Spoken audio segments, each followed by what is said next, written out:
Here we go, baby. Once again, this is Jay Watts with the Mike Drop Barbecue. Welcome to another live stream. Well, today is the 25th of July. We're going to get it in today. I know you hear the beats in the background. It's my man, Bobby Vicious, always dropping that hot mix for you. Coming live from your FM dial. No, I'm just kidding. Let's not play like that. That's my man, Bobby Vicious, actually producing. And that's a track that I'm going to do one of my next videos on right there.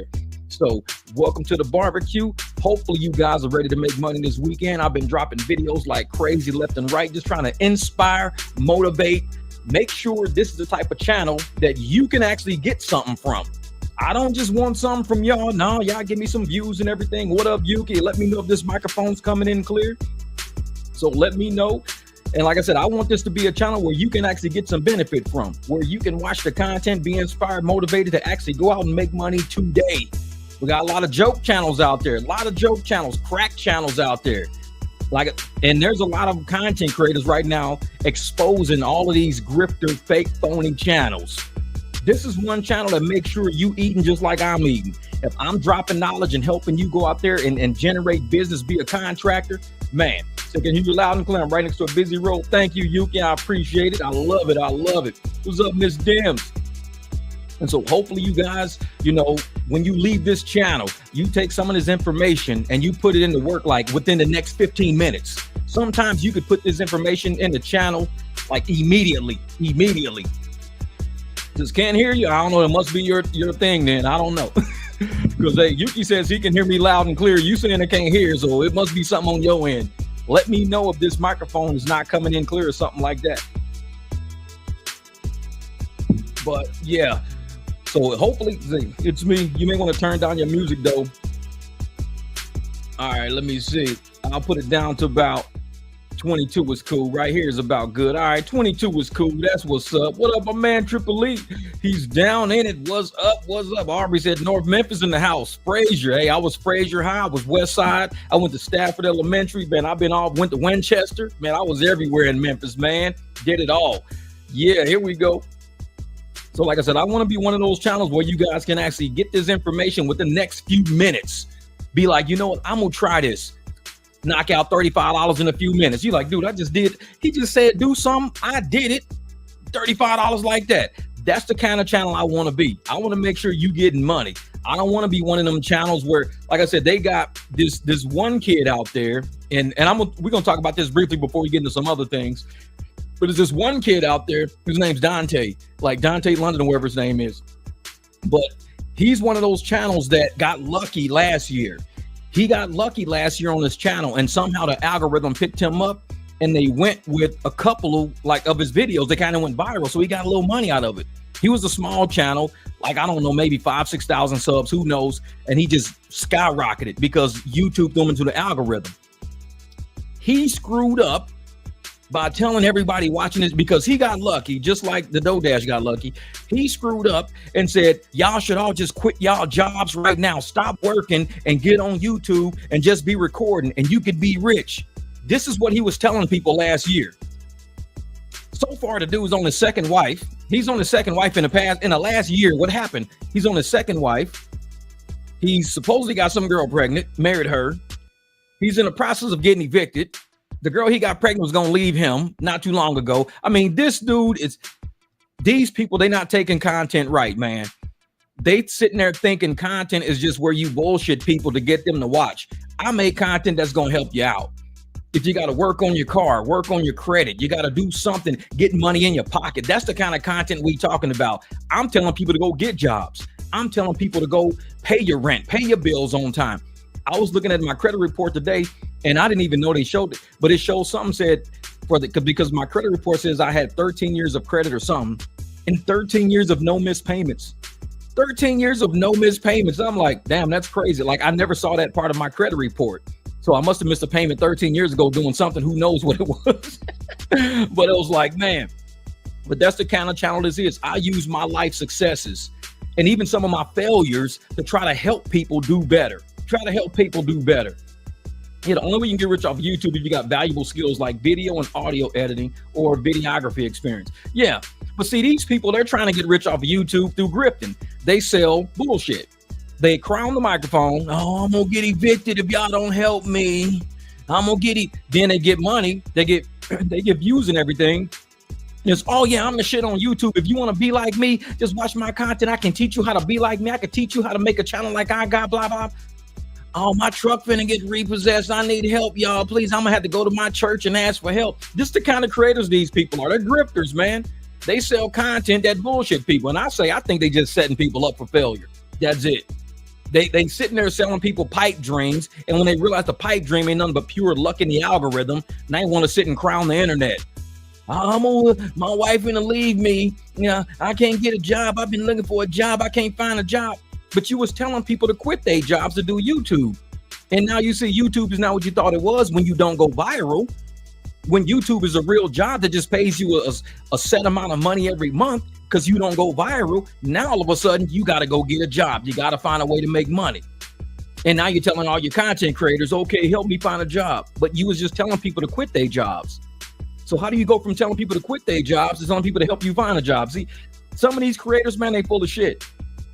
And everybody's exposing these guys, man. And I think it's funny because this is the only channel that 3 years ago, I was telling people how to generate money. 3 years ago, telling people how to create business, how to fix your credit, how to do all of this. I've been doing this for 3 years. This channel's been around for 4 or 5, but for 3 years, I've been telling people how to structure your life as an independent contractor.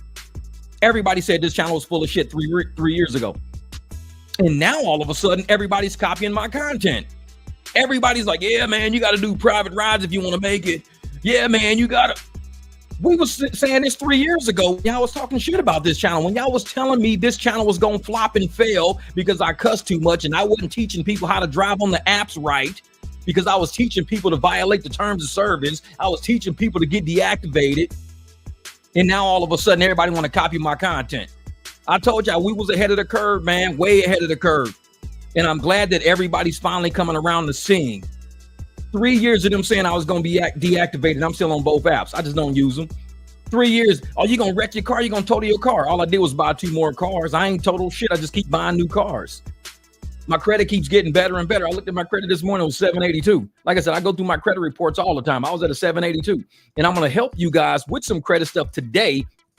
Actually, I got some. We're going to do the swag giveaway, but I got something today from Discover. Now, Discover, I don't really use my Discover card. I don't know why they did it. I think they're trying to get me to use it. So this is what I got from Discover, this right here. So it's $500 from Discover. But in order for me to get this $500, I got to get a friend. Your friend invites you to join Discover and you get $100. So if somebody hits this QR code right there, let me see.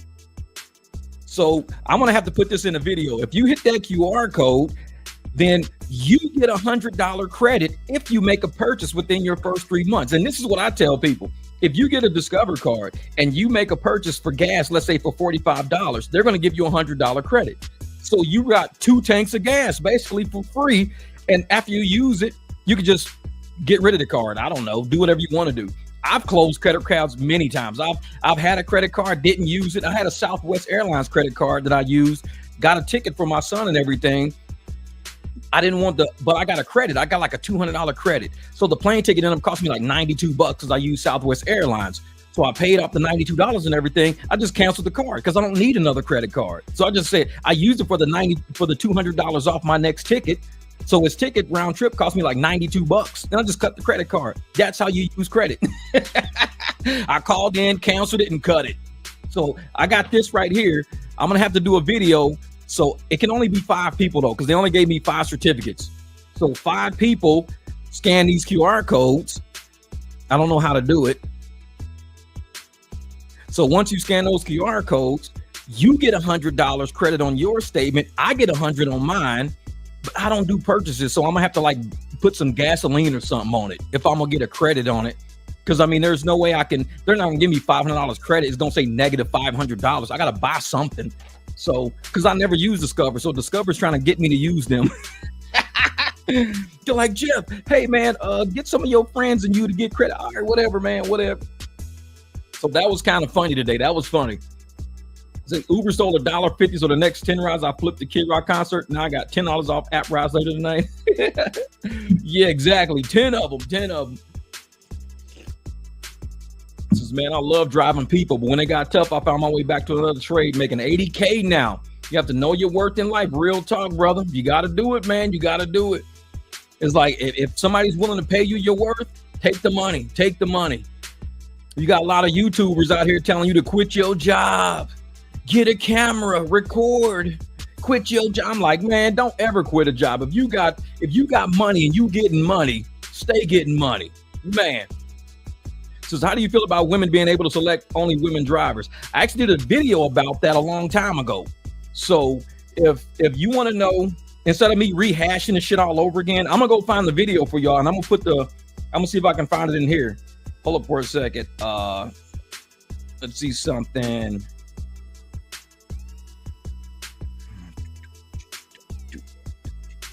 Where is this at? Where is this at? I know it's inside of my thing. Let me see something. Did I put discrimination or something like that?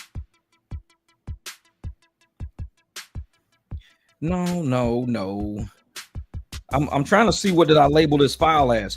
Oh, okay. So a year ago, I put legal discrimination in Uber, Lyft, and women. This is what I said over a year ago. I'm gonna pull this video up real quick just to show that I did a video about this over a year ago, because they were trying this Women Plus shit like a long time ago. Hold up, let me let this thing pull up. Here we go. I should be using my other laptop, I swear, but I'll be using this one all the time. I just like the way this one flows. My new laptop is cool. I keep it in the other room. I do a lot of work on that one. This one is just nice and easy, and it flows real easy. Hold up for a second. Let me see something. Content. Oh, search across my channel. Legal. Bam. There we go, right there. So let me show you guys. I'm going to share my screen with you right here. Share screen. Bam. Let's let it pull up. Okay, so that's my video that I did a year ago right here. That's my video. It said sexist policy, riders can choose. And I basically said legal discrimination in Uber and Lyft that Women Plus connect. That's what I said last year. And I dropped this video last year, and let me see how many views did it get. Let me see analytics. It got 1,600 views. That's all it got, was 1,600 views. So I dropped it last year. I got 1,600 views on it. So I'm going to drop the link right here. That way I don't got to talk about this shit all over again. I got a lot of content on my channel, and most of the stuff that people are talking about, I've already talked about it already. Real talk. I've already discussed this stuff already. So there's my video, and the video was only 26 minutes long. That's it. It's 26 minutes long. It's got a lot talking about, you know, the equality, women's connect, discrimination, a lot of that. So that's that actual link to that video right there. If people want to know exactly what I think about Lyft's new policy about women, that's the link right here. It's already on my channel. You can just type in legal discrimination. When you type in legal discrimination, bam, it's right there. Yeah. Oh, thanks, Billy, man. Thanks. So yeah, but I tell people, man, there's a lot of content on my channel, man. I got almost 1,600 videos on my channel. There's almost nothing I haven't covered. And you know, when you go to my homepage and you type search, and if you type in discrimination or legal or something like this and that, guaranteed it'll pop up. Woman Plus Connect. I talked about that last year. And it's funny because now everybody's talking about it this year. I already talked about it last year. And I was talking about how it was a reverse Uno card. How, oh, okay, this and that. And now you see a bunch of content creators. Like I said, we're always ahead of the curve. Always ahead of the curve on this channel. I can find content on my channel a year ago, 2 years ago, and people are just now making it right now. Why YouTube don't just throw it back in the algorithm, I don't know. Maybe I got to go change the title or something like that. I don't know. I'll figure it out. But it's like a lot of shit I've already discussed. But I appreciate, you know, you asking about it, man. Yeah, but I want to, you know, make sure that when people come to this channel, they get something out of it more than just watching content.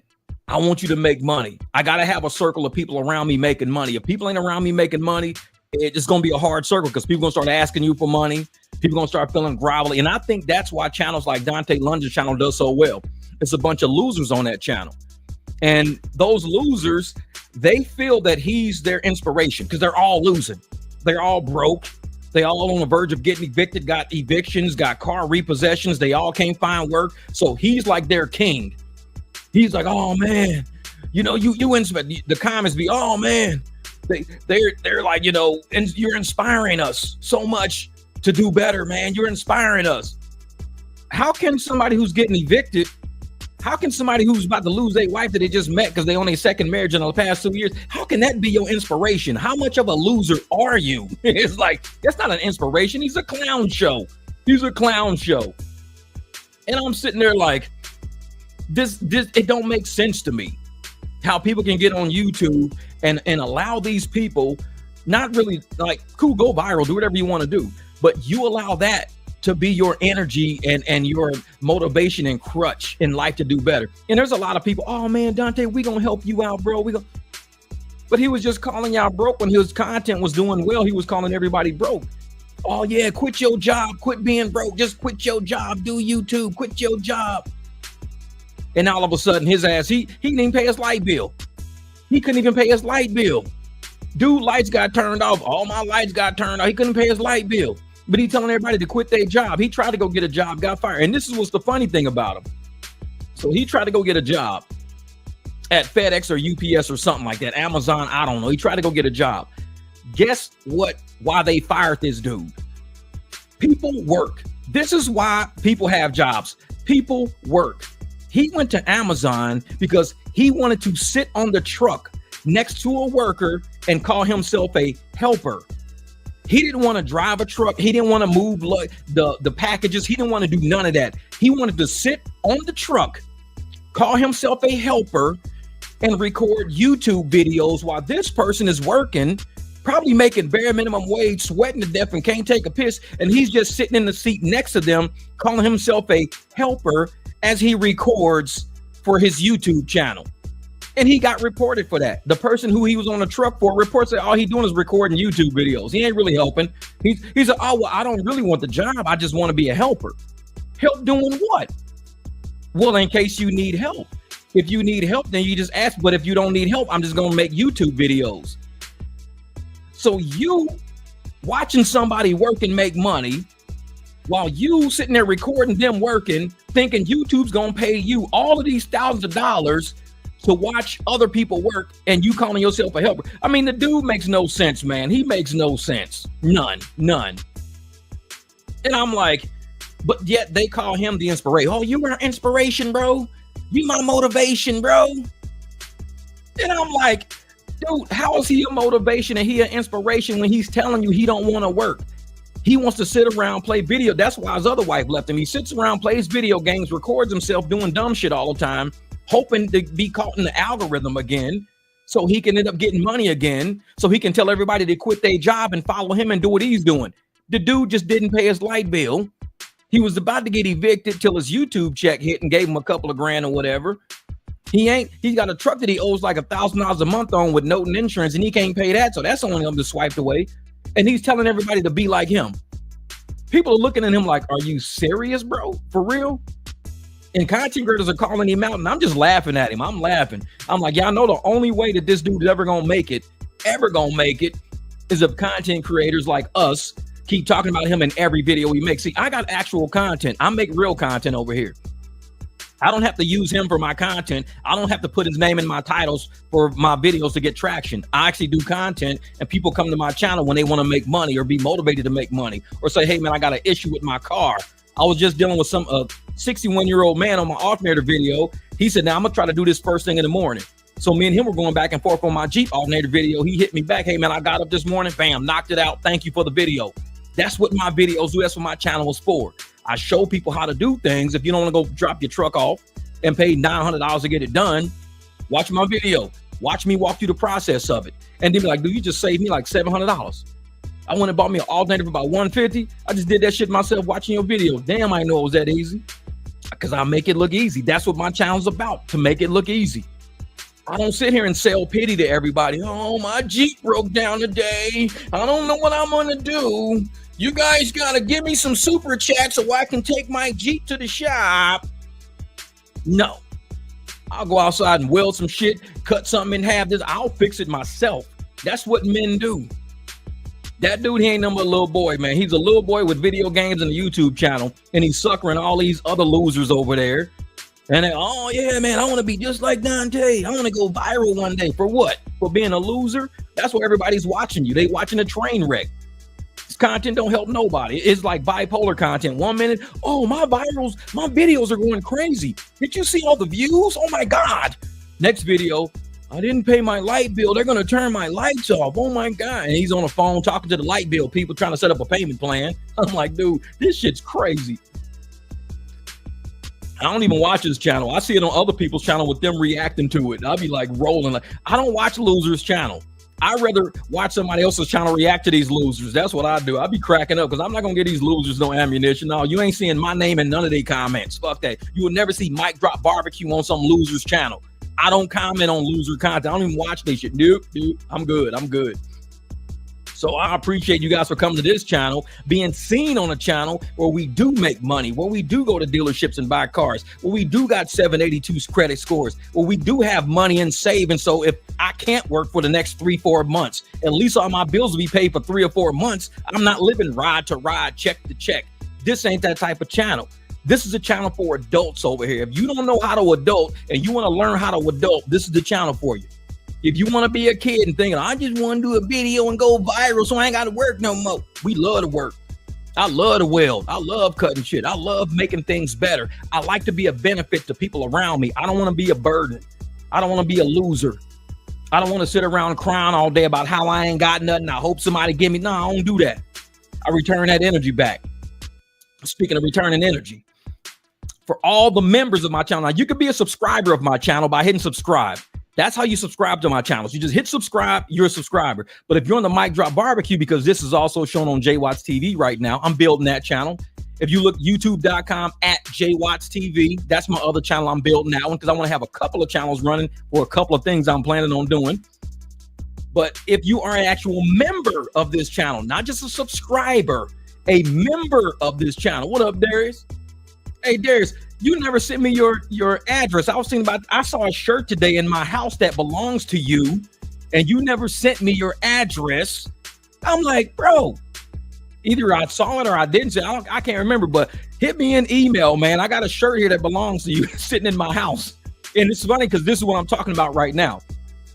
If you are a actual member of my channel, not a subscriber, but if you've went through the process of clicking join and choosing what tier you want to be on, if you are a member of my channel, I will be having giveaways for you guys on my live streams. Today is the first giveaway. I will be giving away 2 shirts today, fresh, hot off the press. I just made them today, fresh, hot off the press.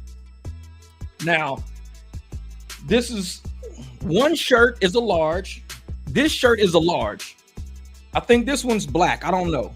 Or it's dark blue. This one's dark blue. So this one's fresh, hot off the press. We the 300 ride service. That's what this is. We the 300 ride service. Fresh, hot off the press. This is a large. Large right here. Not a 2X, not a 4X. This is a large.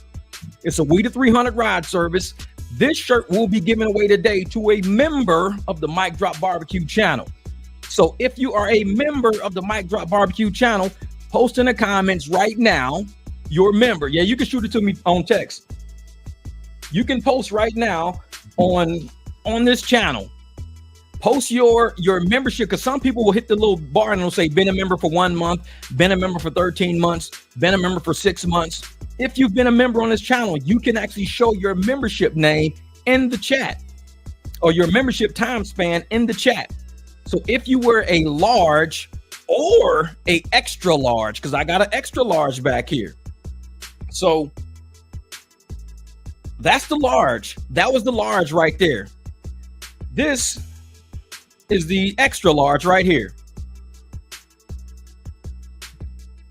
The sign on my hustle says, don't knock. This one is also dark blue.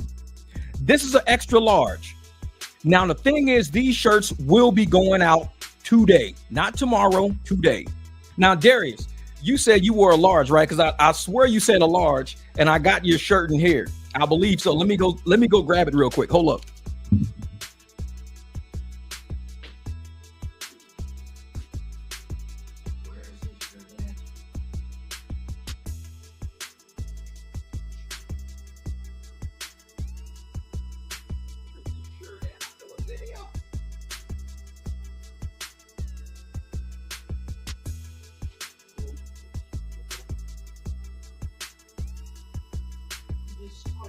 shirt.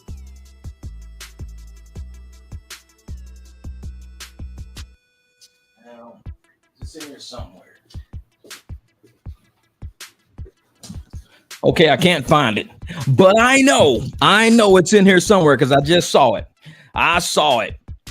Bill, I got a couple of heat presses, man. I got a couple of them. Yeah, so I got your shirt in here. I know it because I just saw it not too long ago, and I actually had it. So I'm gonna make sure I get that out to you. But these two shirts will be going out. If they get one today, they will be going out today because I gotta head that way anyway to the post office. So if you are a member of the channel, if you are an actual member of the channel and you are a large or an extra large, then you are involved in the drawing. If you are a 2X, don't worry about it. If you are 3X, don't worry about it. If you're a small, don't worry about it. This is large and extra large only. Now, I will be doing shirts for other sizes for the drawings for other live streams and things like that, but this is only for the large and the extra large crew who want those. And these are male sizes, not female size. These are male sizes. They just say adult. It's not a women's large, female. It just says adult large.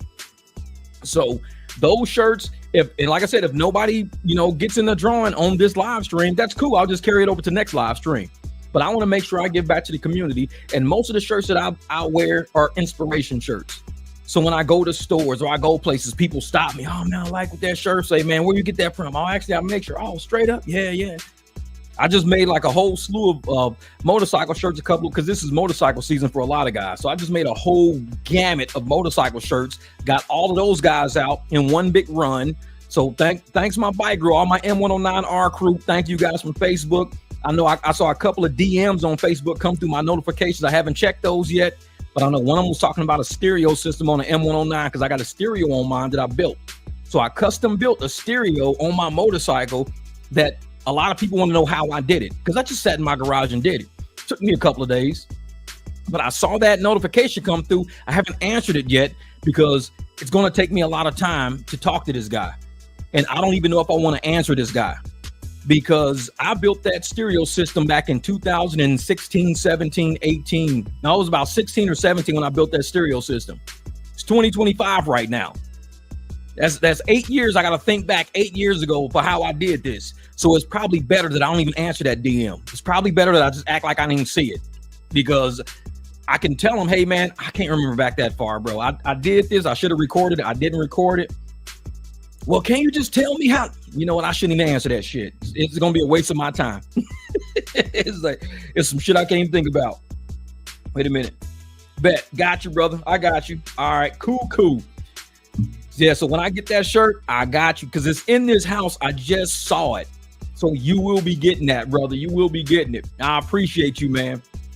Because I was like, damn it. I'm like, either he emailed it to me or something. Like, I cannot find his damn address. Then I forgot all about it. Then the other day I was picking up the shirts and I was like, wait a minute, this is Darius' shirt.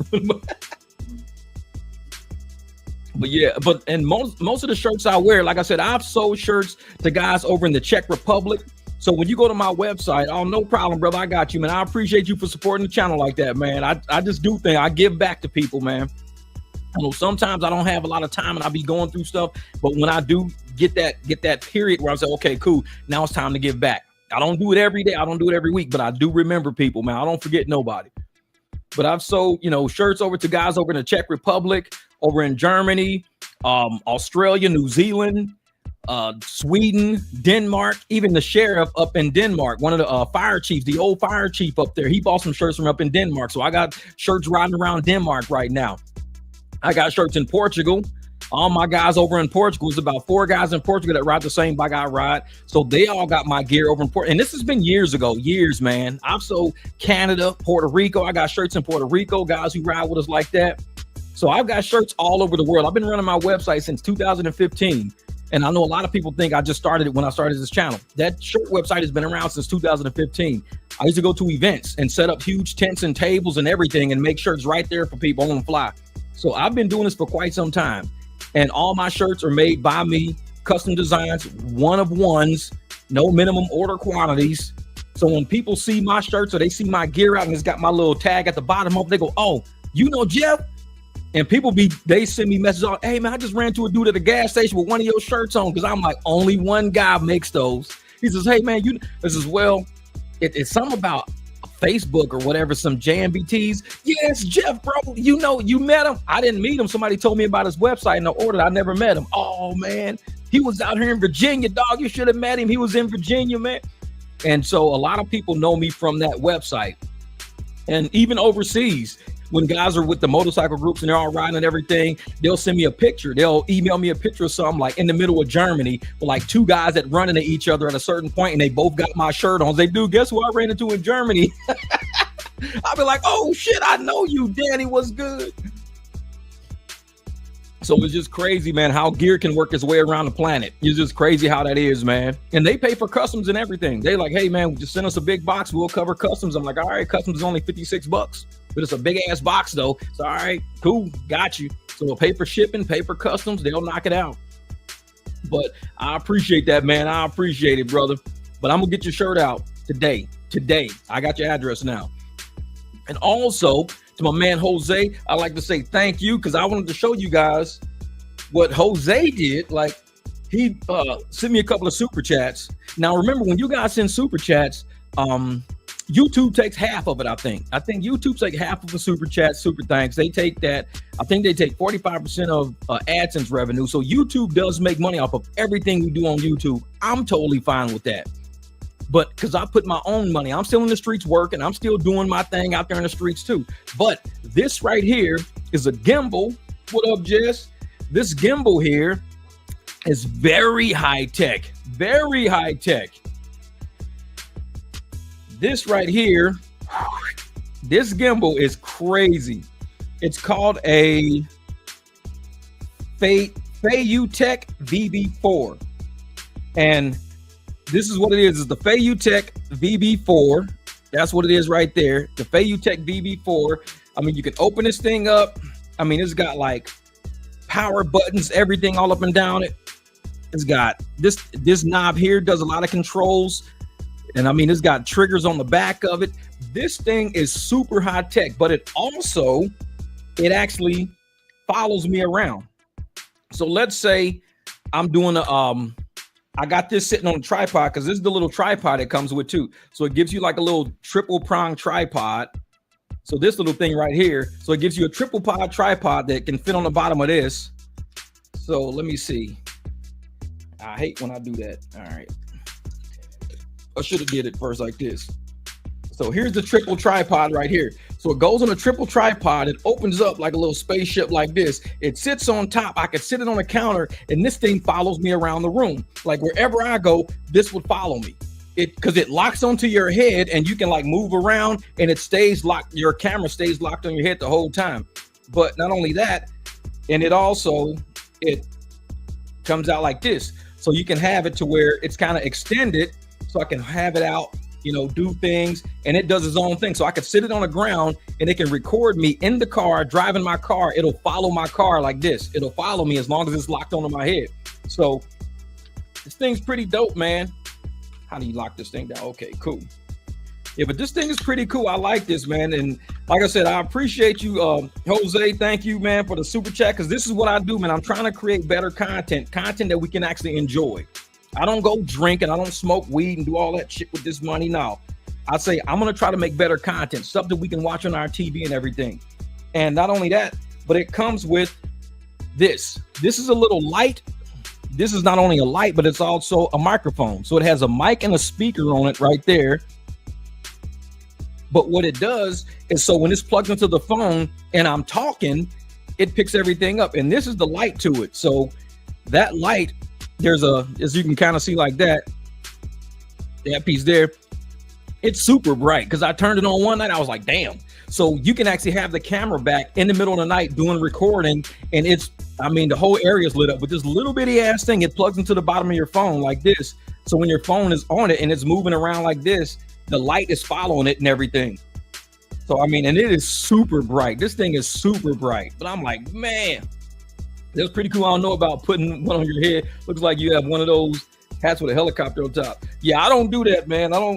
If I can't hold it in my hand, I don't need it. That's the way I put it. If I can't hold it in my hand, I don't want it. I don't walk around with GoPros and all that. I got little small cameras around here somewhere. I know I got some GoPros. I got about 2 or 3 like little small action cams. They're called Emerson action cams, and they come in 1080 and stuff like that. I got about 3 of them around because I used to use them on my motorcycle when I would ride, when I would go to tracks and we'd race our motorcycles and stuff. I'd have cameras on front and back. So I don't know where they are now. They're somewhere around here. But anyways, those are the shirts. So you guys know the shirts that are in the giveaway. You guys know the gimbal that my man Jose helped me get. Like I said, I wanted to make sure this live stream was very inclusive and a great conversation piece to know that this channel is moving forward. We're still doing things. We making things happen. I got this right here is another one of those little small miniature gimbal looking things right here. But what this is, you lock your phone on this piece, and this right here is like one of the lights that goes to it. Let me see, how do I click this thing on? Yeah. So it's got the 3 triple light, goes this bright, this bright, this bright. And this is made for just sitting it somewhere. Like I'll sit it somewhere with my phone on it and I'll do a video, but as I'm doing a video, I'll do like this. And so it'll be super bright and then I don't do it. So it's like, I got a lot of small things that work like this. And I also have, I don't really do much with this camera, but it's a big super 4K camera. It's got a depth of field thing on the front. I could take that cap off too. If I don't want the depth of field on there, then I just unscrew it. And then it's just like a regular camera like that. So it's a regular camera. But if I want the depth of field where it makes everything in the background fuzzy, but it keeps me like in the clear, then I put that on there. And that piece keeps it makes me look like I'm close up and it fuzzies everything out in the back. So I got a lot of software and cameras and I got a lot of shit around here. Trust me, I got a lot of, and I'm always thinking about different ways to use it all. So, and I got about 4 or 5 camera stands. I got huge tripods. There's one right there. I got about 2 or 3 huge tripods. A lot of stuff going on with this channel, but I'm going to bring it all together. I'm going to bring it all together. And we're going to do something amazing, man. We're going to do something amazing. Oh yeah, 16,000 subs. Oh yeah, man. I've been creating content, man. I've been doing what I can do. And the thing is that a lot of my content has been going away from rideshare and into just like reality. Trending topics, things that are happening around us. So we actually have something to talk about. We can't sit and talk about rideshare 24 hours a day. I mean, I talk about other things. There's so much more to talk about. So when I do talk about other topics, it attracts people to the channel. So when they come to the channel, a lot of these people are riders, not drivers, but they see how we as drivers, how we structure rideshare and how we structure the way life is. And these people are out there actually doing like, they're like, hey man, I'm talking to my driver. I'm talking to my drivers. I'm actually doing what these guys on this channel are doing, man. This is cool shit right here. So it's like, that's what we do on this channel. That's what we do. We make sure we get the community together. We link everybody. We link everybody together. It was like, hey, Jeff, I thought you was going to do a tribute live stream for the Hulkster. He was part of our childhood. I didn't really watch wrestling as a kid. That shit was fake. But I mean, I know Hulk Hogan. I know all those guys, Randy Macho Man Savage. I know all those guys, man. Very sad what happened to Hulk Hogan, but I never got into wrestling. I wasn't one of them dudes. I mean, we was in the streets when I was a kid. We was swinging on people, man. We was like basketball, football, fighting for real. We wasn't doing much wrestling shit. We was in the Mid-South Channel where we had Jerry Lawler, like Jerry the King Lawler. I remember that guy, man. I remember that guy. I knew it's good riders to your channel. That way they can know there's honest drivers out there really doing something we can. Yeah, exactly, Billy. That's what it is. And I made that a couple of years ago. I said, I want to bring riders to our channel, not just drivers. Because drivers come here, they get information, they get what they need, they go out and they make money. That's what drivers come here for. But riders need to know that there are people like me out there, not no scammers. We just looking out for our community. We're looking out to make money. That's what we trying to do. We're not out here trying to be like, oh man, he wasn't a good person. He used the N-word. You know, Joe Rogan used the N-word. So many white people out there use the N-word. That shit don't even bother me. Honestly, it don't. I don't even use it. I'm a black person that don't even use it. So when black people use it, that shit offends me sometimes. It really does. Cause I'm like, we better than that, man. We better than that. But that's just my own personal way. So it don't knock me when people use it. It just says that that's what they choose to use. I choose not to, just because I think I have more respect for my brothers and sisters out there. I got more respect for myself out there. Like when I hear it's such an off word in 2025, it's so 1980 to me. And it's like, I think we've developed intelligence. We've come so far in life, just being accountants. We become doctors. We become great politicians. We become everything. And yet we still stuck on that. You're like, oh. So I'm just not one of those people, man. Like I don't, and people say, oh man, that white dude used the N-word. I'm like, I don't give a shit. I don't even like it when black people use it, but I can't say nothing about it because black people think they have a right to use it and that we shouldn't be offended if we hear it if we're black. So I just tune that shit out. I don't care if white people say it, black people say it, Mexican people. I don't care. That shit don't bother me because it's not me. Whoops. Damn it.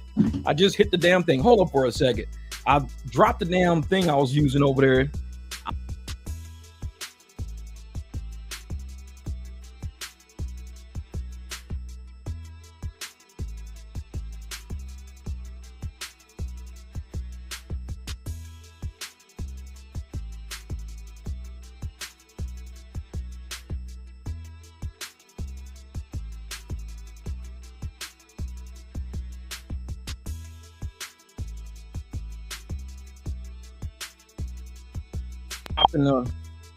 I end up dropping that thing right on top of my USB port box where my microphone and everything's all plugged in. So it dropped right on top of it and hit it. Like, oh man, we was doing wrestling moves on the trampoline. Fast and easy. And you got to let YouTube know. Let them know. Let them know. Be like, listen, y'all not giving me my damn notifications. I need to get on these live streams. What are y'all doing? This is Mike Drop. You looking fit? Have you been hitting the gym? Nah, brother, it's summertime, man. I'm swimming every day. I swim about 2-3 times a day. And swimming is a full body workout. So I'm swimming 2-3 times. I swam this morning already. I'll probably swim again later on. So there we go. Right there is a little bit better. This is who's going to request more women drivers, men or women customers? I don't know, but tell you what, bam. I just put hey, Luke, that link I just dropped in the chat right there, that link is a video of me doing what you're talking about last year, because Lyft came out with this last year. They came out with Women Plus Connect last year. This year, people are talking about it. Lyft's been doing it for a whole year. I did a video on it last year. Only 1,600 people looked at it, but I got 16,000 people on my channel. You got to check these videos out. If you go on my channel, just type in, something like legal discrimination or something like that. Bam. Next thing you know, that video I did a year ago talking about that pops up. So it's like, man. It's like, hey, you got me motivated to get a pool, brother. Hey, JK, one thing I do wish about this pool is I wish it was heated. That's it. I wish it was a heated pool. Because if it was a heated pool, then I could do this in the wintertime. I only swim 3-4 months out of the year. That's it. 3-4 months out of the year. The sun heats up my pump, and when it heats that, it's like boiling water. So the jets are pushing out warm water. So all the cold water in the pool becomes warmed up. By the time it's nighttime, it's been hitting that hot pump. It's been transferring all the cold water out. I get in the pool at nighttime, dude. It is warmer in the pool than sitting on the bank because the pool is so hot and the night air is so cool. It's perfect, man. It's perfect. So at nighttime, I'll just jump in there. I'll do about 20 laps, call it. And I mean, when you're swimming, your shoulders are sore as hell, up under your arms, your lats, because you're pulling all that water back up under you. It's like your triceps, because you're just fighting water the whole time. You pushing, you fighting, This shit's a whole body workout. Your lower back, your legs, like my thighs be burning up, man. My thighs be on fire. And it's like, you don't even want to get out the pool. You just sit on the steps, just sit there, because it's like, you want to get some good exercise in, but it's almost like lifting weights with water. And I don't stop. I just keep doing laps. I don't stop. I'll go hit the wall on the other side, swim all the way back. Sometimes I'll grab the dog, throw the dog in. He'll swim up that way with me. He'll get out, and I'll just keep doing laps. He'll get out. What up, D? So I just keep doing it, man. I keep doing it, man. But yeah, hey, and I was telling everybody, if you guys are just now getting to the chat right now, if you're just in the chat, there's a swag giveaway right now, going on right now. And I have one large, one extra large. This is the extra large. I have the extra large is this. This is what I'm giving away extra large. It says the sign on my hustle says don't knock. So that's the extra large. And the actual large is, wait a minute. And this is the large. So I have one large, one extra large. In order to win it or to qualify to win it, you have to post in the chat your member tag. Like, how long have you been a member of the channel? Not a subscriber of the channel, but a member of the channel. If you've been in a membership group, you can actually like click and it'll say how long you've been a member of the group. And that pops up, and that's how you get involved in it. Hey, thank you, Darius. Have you ever fixed a battery problem on a Jeep? I know Fike was saying add another battery. I say yes and do it the big 3 on it. Oh, thank you for the super chat, brother. And actually, I did fix my problem on the Jeep. It actually, I have a kill switch now.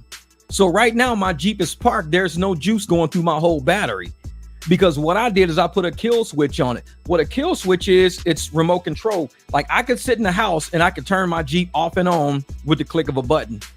So I installed this thing in my Jeep and it looks like a little motorcycle remote. You hit it, you can hear everything in the Jeep power up, like you can hear everything turn on. If I click it, something goes click. All the power just disappears out of my Jeep. That protects my battery from draining. So my Jeep is not processing any electricity right now because of the kill switch. The only electricity it's processing is what's going to the kill switch, which is a very, very small amount. I got like 2 or 3 amplifiers in that Jeep. I've got the power steps in that Jeep. I've got, engine component. I got the LED bars on it. There's so much electricity going through my Jeep right now. The only way I could preserve those batteries is to install a kill switch. So nobody can even steal my Jeep because once you hit the kill switch, there's no power going through anything. The alarm is off. Everything's off. You can't even use the remote to open the door. Everything's off. So what I do is I got to hit the kill switch. You can hear it go, everything power up. Then I can hit the unlock door switch, unlock the doors, open, the power steps drop down, everything works. But the moment you hit that switch, it takes all juice away. But it's an actual kill switch that when you're driving a Jeep, if you accidentally hit the kill switch, the Jeep stays running. It won't just turn off on you. It'll stay running. But if you turn the Jeep off, you can't turn it back on until you hit the kill switch again. So if somebody was to steal your Jeep while it was running, all you got to do is hit the switch. You hit it. If they ever turn your Jeep off or they kill it in traffic, because it's a stick shift, they kill it, the Jeep ain't turning back on because I already hit the button. And I didn't know if it would work or not. So now that it works, I want to put it on all my cars. It was like a $30 switch. So you got to unhook all the electrical from everything, run everything to your kill switch, and then run your kill switch to where you got to run it to a certain terminal, either positive or negative. And then you hit the button, you can hear everything go. Everything starts powering up. It's like, oh shit, it works. Then you can just turn it off, click. And I got these LEDs that light up inside of the Jeep that tells me everything that's supposed to turn on. You hit the kill switch, all the LEDs turn off. And that lets me know there's no power going to my Jeep because those LEDs in my Jeep run 24/7 because they're buttons at the top. They're all my buttons down the side and my buttons at the top. They stay lit up 24/7. You hit that switch, it just blacks out the whole Jeep. There's nothing going through there. What up, Seashells? Yeah, brother. So I appreciate the super chat, my man. Thank you, my man. Like I said, it takes care of the channel because YouTube says the more we're out here doing work in the community and building this community, YouTube's gonna shoot us out even further. And that's why I think YouTube has been growing my channel so much this year, more than they have any other year. They've really been growing this channel, and I appreciate it. So thank you, YouTube, you dusty bastards. And a lot of people, like I said, I've been doing content from all different realms. And the fact that people are coming to the channel to get information, they're learning about drivers over here, not just drivers learning about us. I'm gonna push this over something like this. Wait a minute, this thing is going the wrong way. I don't know which way it is going. Okay, I think that's better right there. See, oh yeah, might do the car that way. Yeah, brother, just look for a remote control kill switch. That's all you gotta look for. I went on eBay, I found a remote control kill. Some of them are manual, where you gotta pop the hood, you gotta turn these things and move these. It's manual. Don't do a manual kill switch. Do a remote control kill switch, and it looks like a little motorcycle key fob. That's all. It looks like a miniature key fob with a lock and unlock button. When you hit lock, it shuts everything off. You have no power. You hit unlock, you can hear everything go. Everything starts powering up. You're like, oh shit. Okay, I see. It says you make good content, probably gotta just focus on ride sharing hustle. Don't want to cover too many topics. Well, Loot, I would, but this is the thing. And y'all know me, I'm gonna keep it real. So I'm glad you said that, Loot, and I'm gonna tell you why. Because, and I'm not being mean to nobody. I'm really not. Listen to what I say. Just listen to it. YouTube is a business. I do YouTube as a business as well, because if YouTube is a business, I'm a business, it's a business. There's people like Darius who make it easy to do this business because Darius super chats. Darius super thanks me. Darius makes it easy to do this as a business because he supports the channel. It's like when you do a ride with somebody and you expect them to tip you. You deliver somebody's burger, you expect them to tip you. We do content for hours on end, and drivers don't tip rideshare content. Drivers expect tips for service. They expect tips for 5 minutes, 10 minutes, but yet you don't give tips, Luke. You've never super chatted me. You've never gave me a dime for all the information I've given you for rideshare. You've never super chatted me. You've never gave me a tip at all, period. You expect YouTube to cover it. YouTube covers free people like you, but free people like you have to view my content, because if I don't get the views, YouTube don't pay me. I don't mind you not super chatting me, but you've got to share my videos. Videos are only paid per 1,000. So if you're not sharing my videos and you're not super chatting me, I can't just do rideshare content because I'm dealing with people who aren't supporting the channel. Therefore, I've got to do content that generates views, because free people like you, I would rather do another type of content and get 9,000 views. So it's 9 times whatever my RPM is, versus doing rideshare content, getting only 1,000 views because people like you don't super chat. 1,000 views only pays me $6. That's it.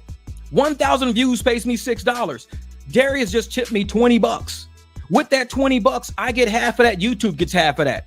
So Darius just tipped me $10. He tipped me $10 and I've been here for 52 minutes. If you did a ride with somebody for 52 minutes, would you expect them to tip you $10? What if they tip you nothing? Because I can do content for 3, 4, 5 hours on this channel teaching people how to make money, and you motherfuckers tip $0. Like I said, I'm not being mean. I'm keeping it 100. If you want to know why I don't only do rideshare topics, because rideshare people don't tip. We expect tips, but we don't tip. If you've ever seen me on somebody's live stream, you've seen me drop a $5 super chat. You've seen me drop a $10 super chat. I can show you on my phone all the super chats I drop you, because when you're doing YouTube, it is a business just like any other business. It is a business based on appreciation, consideration, the value of time.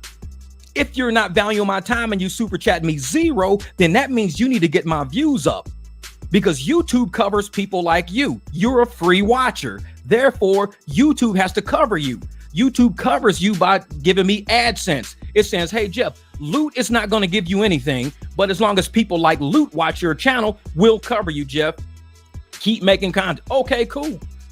So I go make content for people that really watch it, especially people that are watching it for free, because I get 12,000 views on those, 9,000, 16,000, 23,000. That's how many views I get on those type of videos. Rideshare, 1,300.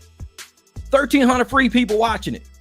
1,600 free people watching it. So if I'm gonna be doing it for free people, I'm gonna go drop content where there's 22,000 free people watching it, where there's 16,000 free people watching it, where there's 9,000 free people watching it. Why would I want to do it for fucking 1,200 free people?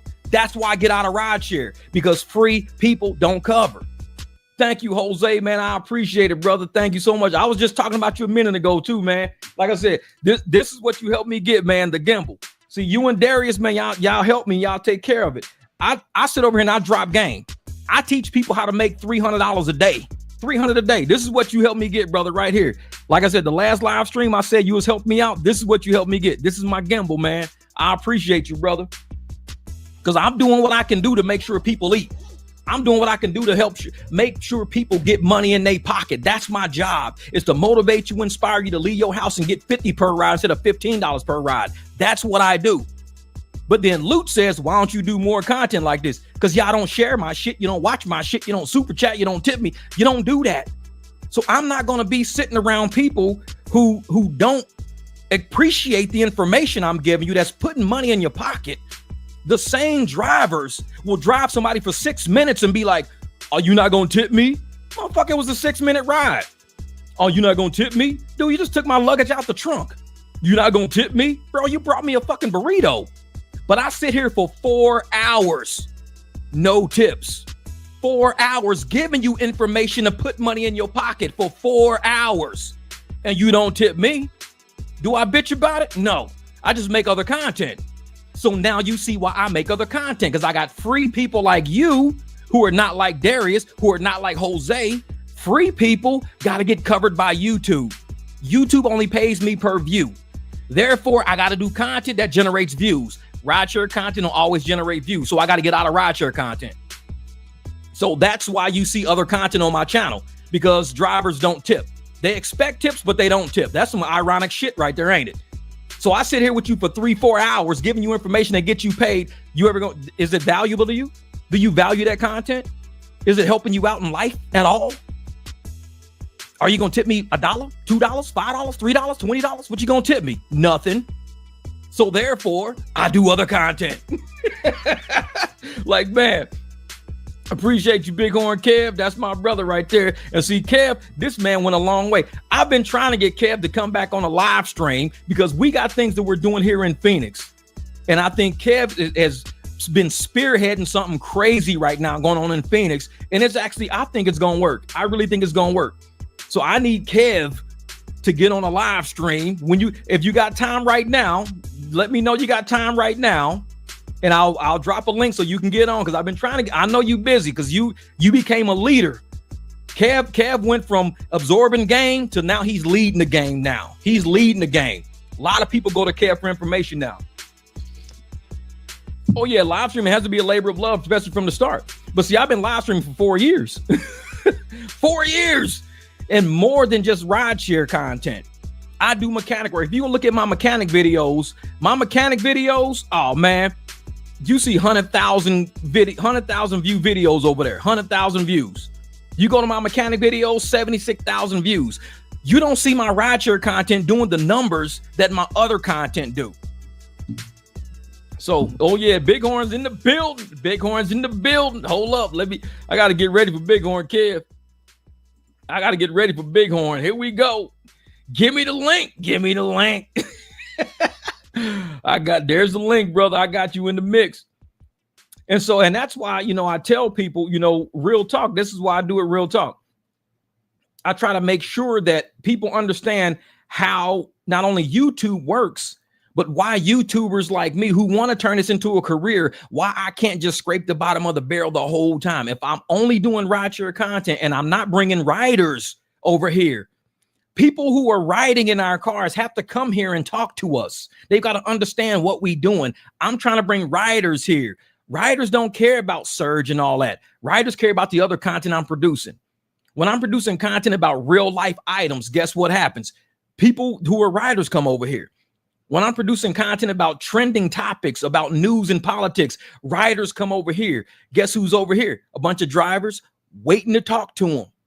A bunch of drivers waiting. So I'm bringing people here so you can talk to and say, hey, you know what? It's safe. Thank you, Mookie. I appreciate this. Let's fucking go. Thank you for the super chat, brother. And I bring riders over here so they can see that we are nice people, that we are easy to talk to, that we are friendly, that we're not all scammers trying to find out, where they live and rob their house and shit. We trying to make an honest living. That's all we trying to do. We know the apps aren't paying us to make an honest living. So I designed my channel. To make sure, hey, at least we ain't telling people to quit their jobs to do YouTube only. Exactly. Because YouTube don't pay. YouTube don't pay. Like I said, for every 1,000 views you get on a video, you get anywhere between $4 and $6. For every 1,000. If you do a video that only gets 2,000 views, you get like $8 to $12. That's all you get, $8 to $12. So you see these guys going, oh man, this video got 20,000 views. If you're only getting $4, what are you getting? $80? You're getting $80. That's it. You're getting $80. But you know how long it takes for 20,000 views to hit a video? Sometimes more than a year. Because I got videos on my channel in a year. They've got 3,700 views in a year. 3,700. That's like $12. So it took me a whole year to make $12 after making that video. It took me a year, 365 days it took me to make $12. If I want to do better content that generates more money, I got to do content that people are watching. I got to do trending topics. I got to do something that other people are going to come here and watch. Not just a bunch of videos where it gets 800 views, it gets 1,000 views, it gets 3,000. 3,000 views is $12. If all you get in a year is 12,000 views on that video, that's $12. You can make $12 just like doing a shit ride somewhere. You can make $12. It don't take you a whole year to make $12. So people got to realize, man, YouTube is not what people think it is. You don't get rich off of YouTube. You don't get rich. You got to have 1 million subs, 500,000 subs. Uh-oh, guess who's in the building? Guess who's in the building? There we go. What up, Big Horn Kev? Hey, how we doing, my man? Man, long time no see, but you've been busy, brother. You've been busy. Oh, yes, I have. Been doing a lot of things with Hum. Got a new thing called Flex that we're doing. Hum Flex. Okay, yeah, I heard about that. Hum Flex.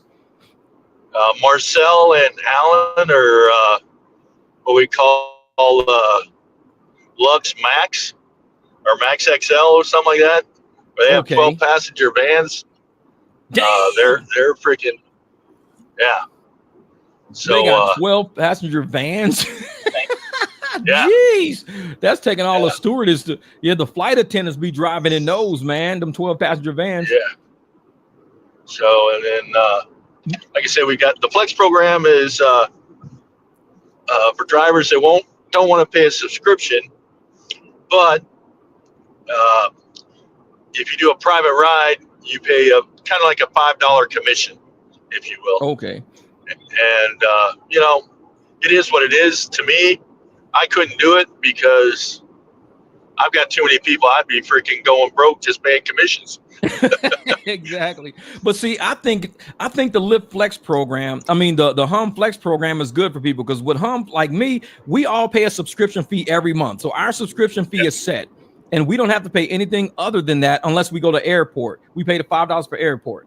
But with the Hum Flex, if you say you got to drive somebody, let's say 50 miles, and you don't want to risk it, you want to have insurance on this, Hum Flex is good for that. If you got to take somebody to Tucson, Hum Flex is good for that because for $5, they're going to insure you for over 100 miles. Now, if you go through Uber or Lyft, and you say, well, I want commercial insurance for that ride, they're going to take about $100-something for that ride. They're going to take about $100 for a ride, and they're going to pay you about $74 for that ride. Whereas I laugh at those. Man, I'll be seeing them $74 rides. I'll be cracking up because we charge $200. Oh yeah, exactly. $200, and I just pay it on Hum Flex. You just give Hum $5. I say, hey, insure this ride for me. Okay. Yep. Hum says, give me $5. We'll insure that 100-mile ride for you. Give us $5. Cool. Yeah. So for everybody on YouTube complaining, well, y'all ain't got no commercial insurance. Y'all ain't got, for $5, you can insure every ride you do per ride. Yeah. If you say, hey man, I got a 20-mile ride, I'll give you $5 if you insure it. I'm charging this person $100. I'll give you $5 if you insure it for me. Okay, cool. No problem. That's how Hum Flex, and you don't even have to have a subscription. No subscription. You just want to insure that ride by itself. You give Hum $5, you got commercial insurance. So if somebody sues you for wrecking or doing anything screwy, guess what? You're covered by commercial insurance. There you go. For $5. And all you got to do, man, is you just got to have great service, and they'll keep using you time and time again.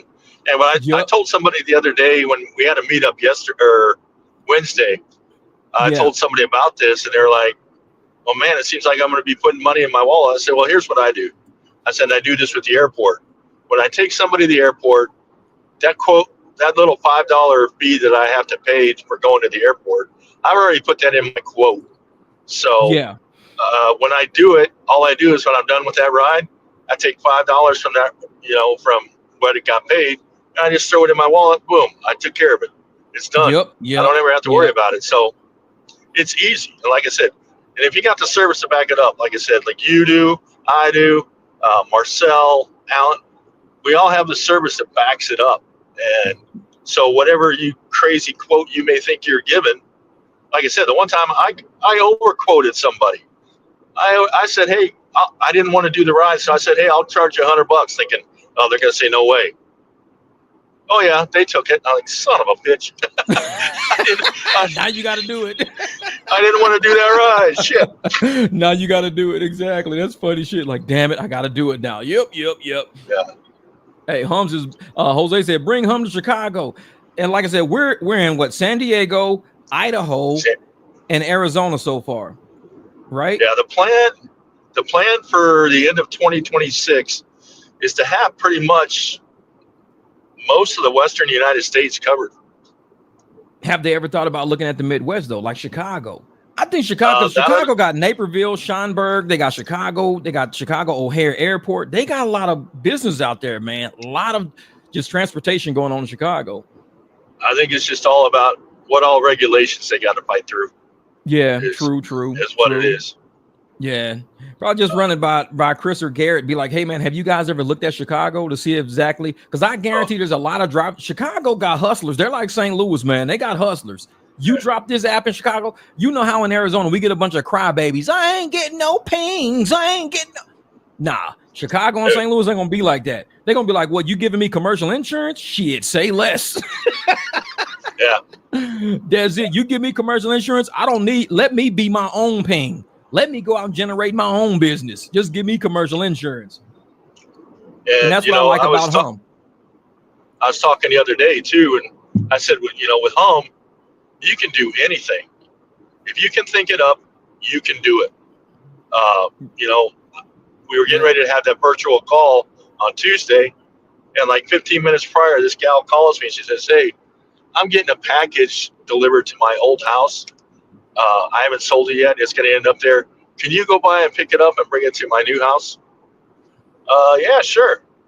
How much? I said, how does $20 sound for that? Oh yeah, sure. That's great.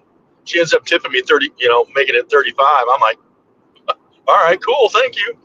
And I mean, that's just it. Like I said, and then, Uber package, you'll probably get about $9 on that with Uber package. Yeah. You probably get $9. So then, what I also like to tell people too is, people are willing to throw money at you. You just got to be willing to catch it. If you can't catch it, I'm there right behind you. So if you miss it, I'm going to snag it up. Trust me. Exactly. But people are like, well, you get all the unicorn rides. I said, well, there's a lot of unicorns in Phoenix. I said, trust me, I'm not the only one getting them. But you make the unicorns. You're creating it. Yeah. It's not like the app is giving you you're creating your own unicorns. That's what Hum allows you to do. Create your own unicorn. Exactly. And so when people out there don't understand like what we mean by we're independent contractors, about 3 weeks ago, not even 14 days ago, about 14 days ago, exactly 2 weeks ago, I got a ping and I was like, and it was right next to my house. I got a ping next to my house going to a facility, a physical therapy facility. I took the ride. I said, well, I'll take it. I said, well, let me talk to her as we're riding. So I'm chatting with her as we're riding, letting her know, she was like, well, man, this is a really nice truck, this and that. And I'm like, yeah. So, well, usually we get the small cars. And I'm like, she's like, I had to look and make sure I got the right thing. I said, no, you got the right thing. It's cool. Chatted with her, found out how much she paid, Lyft and everything else like that. Gave her my card. She's been my client ever since. I've probably done about 10 rides with this lady ever since. About 10. Yeah. And I met her 14 days ago because, and I'm going to tell people out there, if you know not really how to sell your service, but how to just be a part of your community, people are going to realize you're a part of the community and they're going to support you because you're supporting your community. You don't got to sell nothing. If somebody values themselves, they will value you because you're the part of the exact same community. That's how it works. And I tell people that all the time. Hum will sell itself. All you got to do is mention three things. Drivers get 100%, no surge pricing, and you can keep your driver. Yep. They want that. Yep. Now all you got to do is sell yourself that, hey, I'm your driver. You don't need to go to anybody else. You want me. Exactly. And like I said, I let people know that when they're being my private client, I let them know I have other drivers around me that can help if I can't be there. I let them know that. And they love to see a driver with a support system already in place. I say, you know what? I'll be your private driver. But if I can't make it or something like this, if I'm on another ride or something, I do have 4 or 5 other drivers I could send. They're all at my level. Don't worry. I'm not going to send you nobody less than what your money's worth. And they go, oh, that's great. That's fine. That's fine. I'll let them know right off the bat. I got support. I'm not on the island by myself. I've got other drivers I could send here. If I can't make it to pick you up from physical therapy because I got to run to the airport, I'm going to shoot out a blast real quick. Kev, what you doing? I can't do it right now, but let me send it to Darius. Darius, what are you doing? I can't send it. Let me send it to Christian. Christian's like, I'll go get him. Perfect. It's like, we've got a network already. We've got a network. And it's like, when you let a client know that you're not alone, you have a network of drivers at your beck and call right now. If I can't make it, you can still get there. Watch, this is how we're going to do it. And they go, oh, well, this is much better than Lyft. I trust you people. I mean, you guys are happier because you're making the money you deserve. You're not all grumpy and shit because you're getting $4 and I'm paying $26. Yeah. And it's like, damn. So this week, I think it was Tuesday, I picked up a lady that works at the Mayo Clinic up there in Scottsdale, and she lives down by me. And for some reason, I think she had something wrong with one of her knees or something like that. They wouldn't let her drive. Yeah. So she was using me. Well, she's the retail operations manager. So she's pretty well connected up there. Mm-hmm. Well, I'm talking about home and everything like that, and hey, she goes, oh, this is just a great deal. She goes, you got a card? I said, yeah, here's my card. She goes, you got a couple more? Sure. And she goes, then she goes, I'm going to do you one better. I said, she goes, I talked to the gal that puts everything on our website. I'm going to give her this home, and I'm going to try and get home on our website as a transportation provider for people that are coming in out of town, because a lot of people come in out of town to the Mayo Clinic here in Arizona. And she goes, I'm going to try and have you guys be our official provider.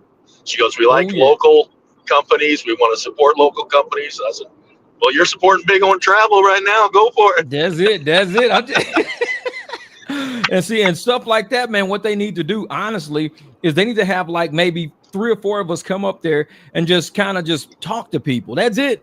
And let people know you are not on the island. We do have a small bank of drivers that can support the load. We can carry the weight because we do have private clients doing other things, but we can branch out, spider web out. Somebody can show up. Don't stress about not, making your appointment or being canceled. No, we'll be there. And that's I guess there's even a hotel there. Yeah. There's a hotel up there. I didn't even know that. I was like, oh, really? Yeah, because a lot of those surgeries take like months. They take months. And some people stay in Mesa because Mesa has the cheaper Airbnbs. And so you'll find some of these people that are actually staying in Mesa for 2-3 months at a time is because their family is at the Mayo Clinic or at Banner doing something.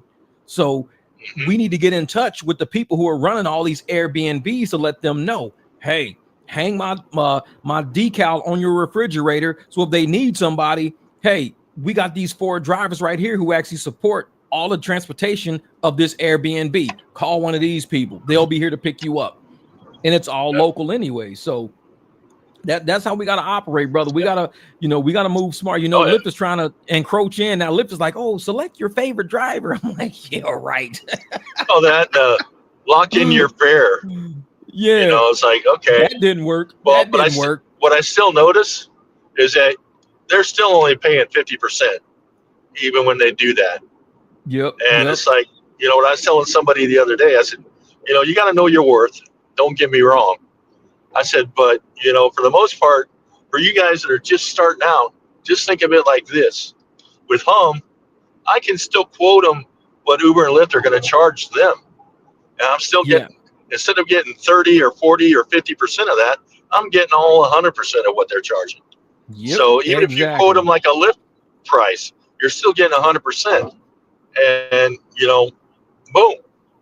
And that's the thing that I appreciate about how Hum operates. They don't really care about how we do business out here as long as we do No. it according to our own satisfaction.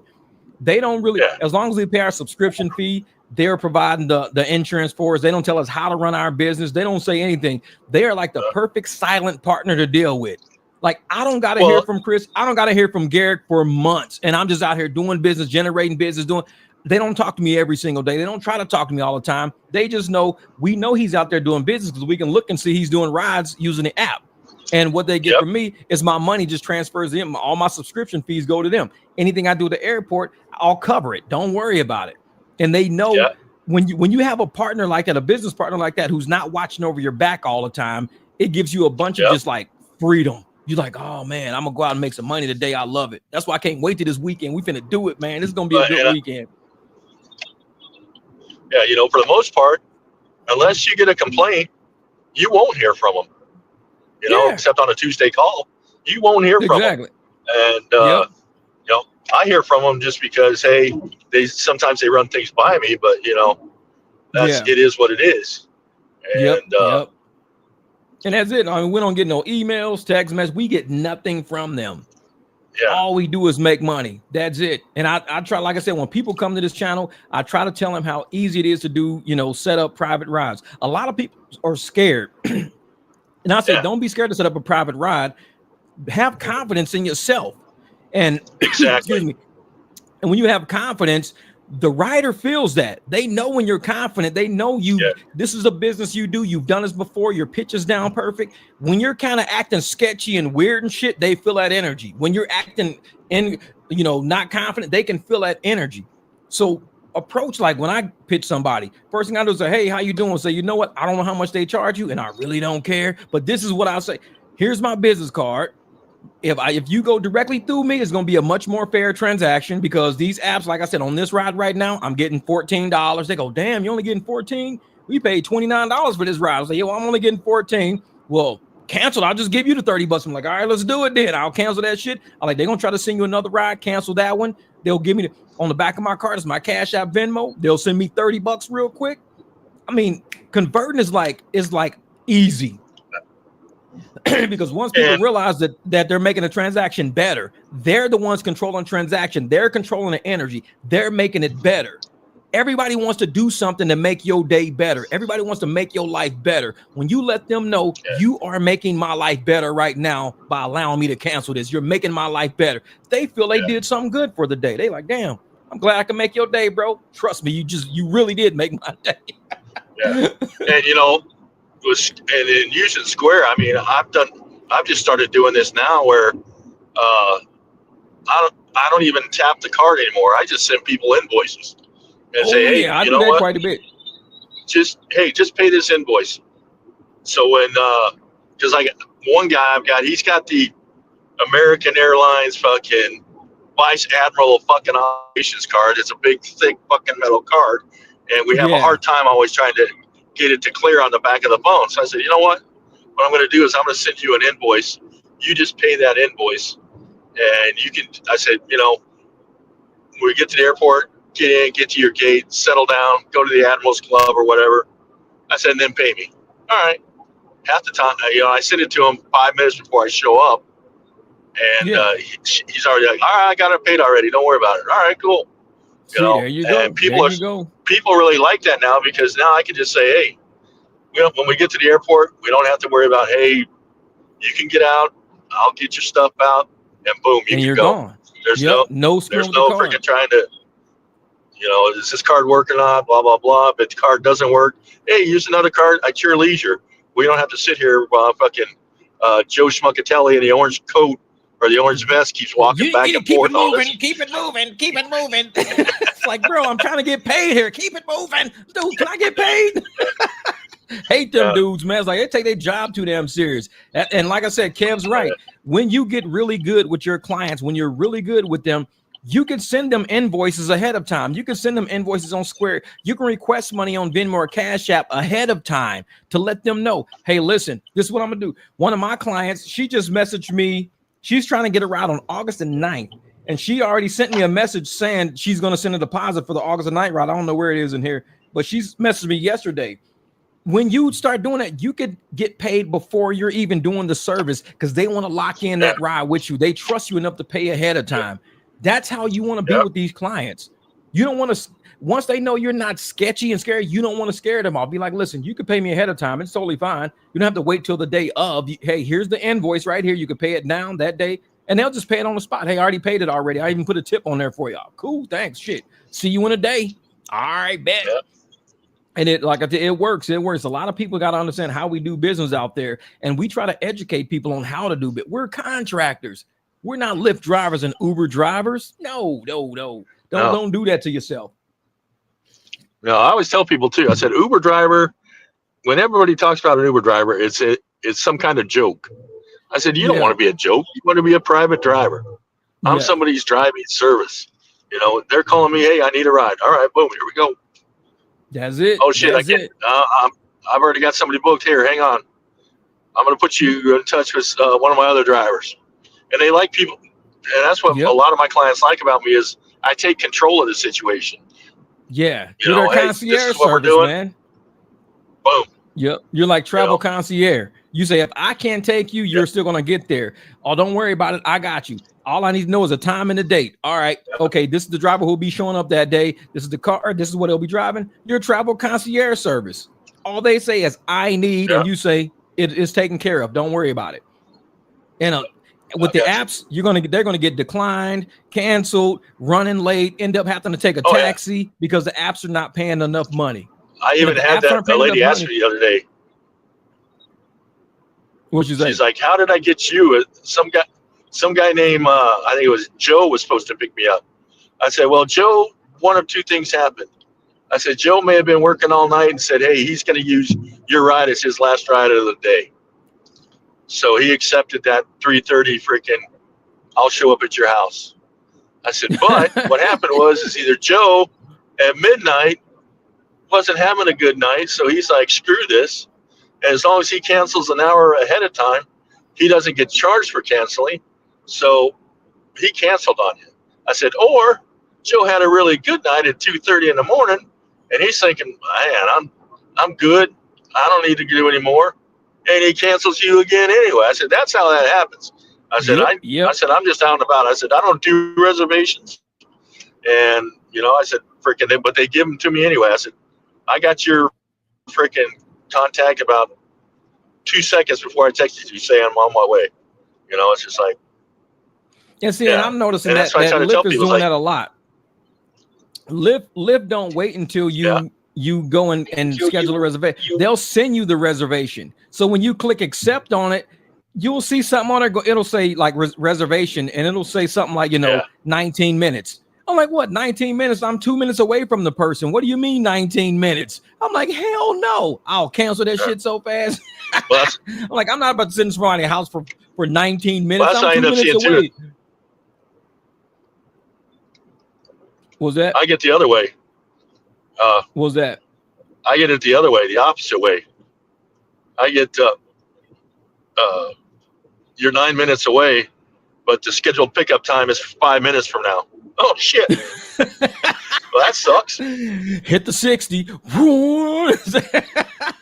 I'll be there. I'm like, no, man, I'm not doing these. I tell you, I'm going to hit the red button. To do. 0. Yeah. And what Lyft need to do if they want to have drivers like us take rides like that, they need to make the price better. Because if I got to sit there for 19 minutes, you got this, scheduled reservation for $14 for like 10 miles. But first I got to sit in front of the house for 19 minutes and then I got to take them. Dude, that's almost 40 minutes. And you're giving me $14 for 40 minutes? I'm like, nah, I'm cool. Cancel. I'll cancel that shit so fast. Like, nah, man. I thought it was going to be like a quick ride back to there because I live by the airport. So I'm like, oh, $14. That's my gas money back home. Cool. Let's do it. Not in 40 minutes. I'm not getting $14 in no 40 minutes. If it was right now, let's pick you up now and go because I'm headed home anyways. Like, no. I'm like, cancel. Yeah. And I'll just hit the highway and go home. Turn my app off. Like you and I can do the math. You and I can do the math lickety split. It's like, oh no, this ain't gonna work. Yeah. But a lot of people will sit there and it's like, you're gonna wait do a 40-minute ride for $14. I mean, holy shit, you might as well be saying when we Taco make Bell drive-through line, say, hey, welcome to Taco Bell. How can I help you today? Mm-hmm. Yeah. Just like Greg said, $8 for 43 minutes. I see that in delivery a lot. I see that $8 for 43 minutes of work. I see that in delivery all the time. People are using their own gas, their own time, opportunity costs because they can't do anything else. You're sitting there for $8 and you're locked down for the next 43 minutes for $8. My opportunities are too great to be sitting around for $8 for 43 minutes. If you tell me, Jeff, we're going to give you, this ride is only 2 miles. It's only 2 miles. We're going to give you $8. And you go, oh shit, $4 a mile, but it's 43 minutes. No, you're not locking me down for 43 minutes for no $8. You're not doing me like that. Nope. The opportunity is too great. Even if nothing happens in that 43 minutes, I'd rather have that. My opportunity is worth more than me locking myself down for $8. I'd rather take 0 in 43 minutes than 8 in 43 minutes. Because the opportunity hits, I can end up with $100 in 43 minutes. Because somebody can be like, hey, man, you got a ride set up? I'm like, no, can you do us a favor and take me up North Scottsdale? Sure, no problem. I'm just sitting by, Jack in the Box. No problem. $100 North Scottsdale. That's like, 26-minute drive straight up the 51 or whatever. I'm like, cool, here you go. I'm all up on North Scottsdale, $100. But that's what happens. These other fools will sit there and take $8 for 43 minutes when in 26 minutes, I'll get $100 because I didn't take the $8. I'm like, nope, I don't want the $8. No. But it's only 2 mile drive, Jeff, but it's 43 minutes. I'm not doing that. It's like, yeah, exactly. 43 minutes of engine, your car running. So I don't know how people in delivery are either making a living in 2025. That's the shit they see in 2025. $8 for 43 minutes, $13 for 51 minutes. I'm like, ain't no way in hell. No way in hell. You're not taking my time up for that. Nah. 10 hours later, $130 in 10 hours. Like, nah, but I only went, 17 miles total. Yeah, but it took you 10 hours of opportunity. I can make $130 in one ride and be done. Yeah. I mean, be honest with you, I've just done, I did 2 today. I did 2 airport to airports. I did Sky Harbor to Mesa. Yeah. And then I got a Mesa to Sky Harbor, and I was like, holy shit, I can't believe that just happened. I said, I've never had that happen. And that's why I won't go to Mesa, because I rarely get a ride coming back. I won't go to Mesa Airport. Like, nope, I got to go to Mesa Airport. Nope, not going that way. Nope. Yeah. Now, one lady, she does take me. I do drive her to Mesa Airport, but she pays me like $120. And I'll take her to Mesa Airport because that covers, because from one airport to the next airport, I'll charge $75 to $100. That's cool. But I was taking this lady almost from up to 17 a little bit, like 17 and maybe like Bethany home all the way to Mesa Airport for $120. Oh, now Uber and Lyft would probably pay you about $26 for that. That's a long ass ride for $26. It's like, nah, I'm cool, man. That's a shot. I love the ones that say Levine, Mesa, from Mesa to Levine, $22. I'm like, get the nah. There's no way I'm doing that. Tell a person, listen, I'll do it, but it's gonna cost you $75-$80. I can't do it for 26. $75-$80. Especially like rush hour traffic. Yeah. Especially trying to cut. We're gonna be beating off all day for sitting in Exactly. We're beating off waiting in traffic. I'm telling you, like, do not touch the 17. The 60 sucks. Like, baseline is horrible. Southern is horrible. It's like, man, you have nothing going on. But a lot of people, like I said, man, this is gonna be the year of a lot of people either going back to W-2s, going back to work, or people just, doing private rides. There is no in between no more. These apps aren't paying. No. And it's like, you got to make a choice. You've got to make a choice at this point. Do you want to be a pigeon, or do you just want to go back to a W-2? Because if you're going to be a pigeon, you're going to run your car into the ground for nothing. Absolutely nothing. You can't keep up with repairs. Can't keep up with, like, that video I just dropped with these people making the U-turns and shit. People be hitting curves and jumping curves and doing I'm like, tearing cars up. Just tearing cars up out there for no reason. And now you got to repair. You just did a $11 ride, but now you got a $617 repair over an $11 ride. It's like, ain't even worth it. Oh, I had to jump the curb just to make that U-turn. And you broke a tie rod, a lower control arm, a ball joint is jacked up, and you're riding down the street squeaking, and the car is doing this now because you jumped the curb for an $11 ride. It's like, nah. I couldn't believe what I saw the other day. I was actually at the airport waiting for a private ride to show up. This guy pulls up. He's got the big old lift pink frickin' thing on his dash. I just happened to look, and as he's pulling away, I see a big crease down both doors. It was a Prius, a crease down both doors. Dang. And his rear bumper is totally off. And I'm like, there's no way I would get in that car. Hell no, he's accident prone. Yeah. But that's what Liv has going right now. And if I did, I would ask him, hey, man, you got a crash helmet? Why? Because it looks like you've been rubbing and racing, man. Fucking what the hell? Hell yeah. I need me a helmet. And what Liv does is somebody will get into a wreck and Liv will ask them for a picture of their car. They'll take a picture of somebody else's car. And I know they do that because you remember Chad, rest in peace, Chad. He had the blue Prius. His window or something happened where it got shattered out. And Lyft and Uber wouldn't let him drive for the longest time when he was on the apps. So he went and took a picture of another Prius that looked just like his and sent it to him. That dude, he was a little hustler, man. He was a hustler. Yeah. He was like, forget that. He said, I put tape all on mine. I went and found another blue Prius look just like mine. I took a picture of it in traffic and I sent it to him. I was like, dude, you wild, man. Yep. That was Chad, man. He would do stuff like that. That dude had like a gazillion pictures on Google. He was always taking pictures of everything.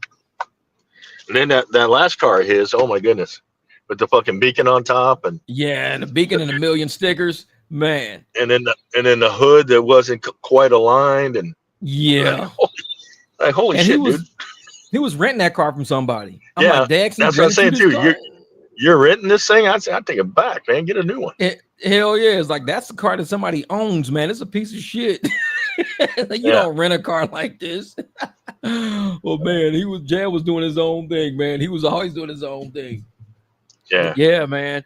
But even Jose said, hey, only the wise drivers survive the storm. That's it. It's coming to a point where, man, if people aren't using business acumen, they're not going to make it. Yeah. And you got to be business savvy because Lyft got engineers, they got business people, they got staff, they got, accountants. Everybody out there is doing their best to make sure drivers don't get paid so they can keep money at the corporation. That's what they're doing right now. Yeah. So Lyft just sent me a $2.37 ride with one stop. I'm about to send this shit to Professor. He makes a video reaction to it. Exactly. $2.37. What I like is, we got these Lyft dispatch cards that I also hand out to people. Like, if you're not in my area. Oh yeah. Kev's hanging up. Because I don't like doing Gilbert. I don't like doing Chandler. But eventually, there we are. Nope. Yep, it's still hanging up. I don't know what happened. We're there? Yeah. Okay, cool. Are you at the airport or something? Jeez.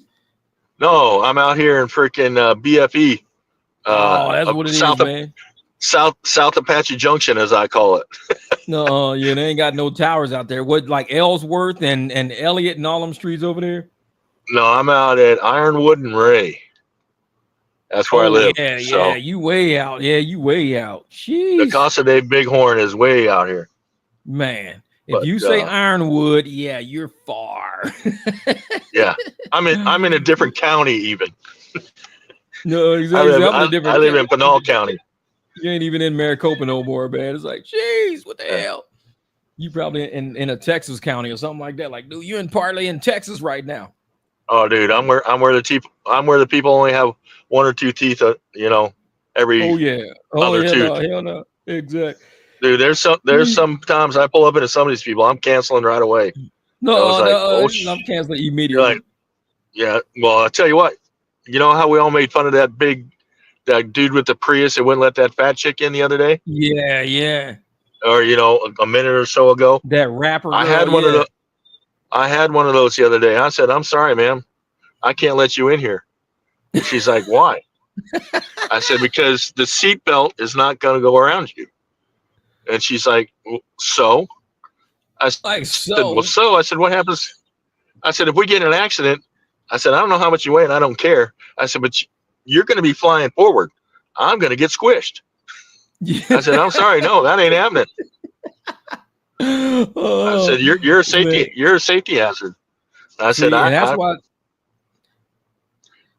I said, what you need to do is invest in some extensions for a seatbelt and carry them with you. I said, freaking. And see, and Lyft and Uber don't care. They just doing it for the money. They don't care how these people beat up our cars. Yeah. I mean, they could rip a spring out and bust the bottom of our seat out and everything. And Lyft will say, well, you had an option to say no. You should have canceled. That's what they'll say. It's like, okay, cool. I'll cancel it then. I'm gonna cancel it because I'm not gonna risk busting my seats up, cracking something, breaking something, just to hear from y'all that y'all not covering it because I had a right to say no. So I'm saying no ahead of time. Like, nope, not doing it, not doing it. Yeah. And it's sad that we got to be like that. But if these apps would cover that, then we do something. Yeah. It's like, forget that, man. And Kev ain't small. Like, no, hell no. If Kev is kicking people out. So, I mean, I canceled before she could freaking cancel. So that way, freaking, she can't say shit about me. No. It just dropped and gave it the next driver in the area. I do it. She made me look like freaking. Well, I mean, you know, I've had 3 plus size women in the back seat, and I mean, we pulled out of a parking lot, and my trailer. They're like, what was that? And I said, oh, that's y'all. I said, damn it. I'm like, my suspension system is getting a workout today. Yeah, exactly. Shit. They're like, what? I said, oh, nothing. I said, it was a little steeper than normal. And see, and that's why I did it. I put an air ride suspension on the back of my Jeep because when I used to use my Jeep, it would bottom out the back of my Jeep all the time. So I put an air ride system on it. So I would hit that button, pump that shit up. It was a 1-ton air struts on the back of my Jeep now. So when you hit it, it goes, the whole Jeep raises up. That was my old. Oh, yeah. And that was back in my Uber days when I used to use that shit as the job. I was like, nah, man, I got to get something different. This shit is killing. When I was doing the Beamer, I would never pick up big people because the Beamer is already sitting on the ground. I was like, nah, I can't do it, man. I can't do it. Oh, yeah. Shit, she would have squashed your Beamer, dude. Yeah, I did a Beamer the other day. The other day I was doing rides when I took the Beamer out for that 2 days or whatever. I was doing rides. Man, I showed up to pick these people up from Fry's. Why did they have, a grocery basket that was overflowing? And I'm like, this is not going to fit in the back. They had to put groceries in my trunk and in the back seat. I'm sitting there like, I was about to say no. I was going to say, you know what? No. I said, you know what? I'm going to make this my last ride anyways. I'm done. It's a short ride. Let me just say yes. Get this out the way. Man. And that was the last day I used the Beamer. That was the last day I did. I said, no, I'm not using my Beamer no more because I forgot this is the kind of shit that exists on these low tiers. They weren't hiding 3 sacks of cement in there, were they? Yeah, exactly. Man, shit. It's like, shit, I'm done with them. I still remember that conversation. That was hilarious. Hell yeah. I'm always leery with getting a pickup for Home Depot. I was like, uh-oh. Yeah, well, that shit like scout ahead of time. Concrete in the back. Say, hey, do you got any concrete? No, I'm not doing concrete today. I did that yesterday. It's like, man. Well, all right, man. I'm gonna let you go. I'm gonna go have some dinner. All right, brother. Hey, you be easy out there, Kev, man. Thanks for joining in. We'll chat, brother. We'll chat. And then I'm gonna pull a Jeff and take a nap. Hell yeah, that's what it is, brother. Take you a nap. All right, Kev. That's my man Kev. Everybody loves Kev. Bighorn in the house. In the house once again. I'm telling you, man. The rideshare guy did an interview with him. What was that? Pigeons are getting crazy creative. What are they doing? What are the pigeons doing now? Crazy creative. Pigeons that drives around the country doing Uber, Lyft, sheet. Oh, a pigeon that drives around the country doing Uber and Lyft. See, people like that, they don't have brain. They think that it's good to just drive around in random areas, picking up random people. Those are the type of drivers that we see end up, in an alleyway, dead in a burnt up car. I can't do unsafe driving, man. I can't do that no more. I don't like picking up strangers no more, man. My life is a little too valuable to be doing $3, $4, $5 rides. My life is way too valuable for that. If I can't meet clients that are worth my time, worth my life, I probably won't be picking people up. This weekend, I'm going to turn on black rides. I haven't seen a black SUV ride on my app in weeks. Let me see when the last time I even had a black SUV ride. I'm going to tell you, this is how long it's been since I got a black SUV ride. Let me see. Day. I haven't driven since, let me see, what day did I drive? The last day I drove was on the 19th. So on the 19th, I did one ride, just one all day. And it was an Excel ride for 26 miles. So it was $100 Excel ride for 26 miles. That was it. Now, before that, the black ride, let me see if I got a black ride in here. I'm still looking for a black ride. No, that was the day I had the car. So all of this, that was the car day. That was Friday the 18th. That was a car day. I didn't do any rides on that. I'm still going. I'm all the way back on July the 14th. July the 13th. My last black ride was July the 12th. Today's the 25th. So, and it was a black SUV I did. It was a black SUV for 6 miles, $27. So my Excel rides are paying the same what my day. So my last ride was July the 12th, was the last time I had a black SUV on my app. The 12th of July. It is now the 25th. 13 days ago. That's over 2 weeks with no black SUV. But I've been doing private rides the whole time. So when I turn my app on and I let it run, you get nothing. On Lyft and Uber, you get nothing. If you are relying on these apps to take care of you, you're not going to get nothing. You've got to be out there soliciting rides on your own. You got to be doing your own rides. Have your own business cards. Like I said, in Arizona, Idaho, and San Diego, we got commercial insurance through using another app. For a lot of people, well, what app do you use? Well, we use Hum. If you don't know what Hum is, go to my channel, type Hum in. You'll see all the videos on there that shows you Hum and how we use it, what the screens look like, what the payouts look like. I do all videos on that. So that's how we get around when they say you can't do an off-app ride. Well, we're doing on-app rides. It's not on your app. We have on-app. So we just use Hum. That's our on-app ride right there. Well, you can't do off-app rides. We can do whatever we feel like doing as independent contractors. We got to deal with the consequences of whether or not we want to pay for a fee or use commercial insurance. It has nothing to do with them. Nothing to do with them. So these people, man, they got to realize, man, we're getting pretty smart and savvy with rideshare and how to do this for real. But that wasn't bad. That was my birthday. Okay. That part, how can they drive around the country when these apps won't let you drive in other states? Exactly. Unless they're getting like probably approval as they drive around. Who knows? They're using stolen accounts. Yeah, I'm gonna use this stolen account, whatever, man. Like, and what's funny, Greg, honestly, I don't really watch many other rideshare channels no more. I don't, because they're all gimmicks. All these rideshare channels are turning to gimmicks, man. They're running out of content. If they're not trying to help drivers make more money being independent contractors, doing shit the smart way, to me, it's not a channel worth watching. I don't care about it. Oh, well, if you guys want to know how to make more money on Lyft, this is what you need to do. You need to make sure you do this and do that. And at 3 o'clock in the morning, nope. It's a waste of time, because anything you do on Lyft to make money, Lyft will start eating away at it. When we were making good money doing tips and everything, they started raising the prices, so now we don't get tips. We're making good money on Surge and all that stuff. What do? We're going to do away with driver incentives. We don't have challenges. We don't have quests. We don't have nothing to pay drivers. They do not want drivers to make money. So every time a driver says, this is how you make money on the apps take that away. Because guess what? People flock to the popcorn.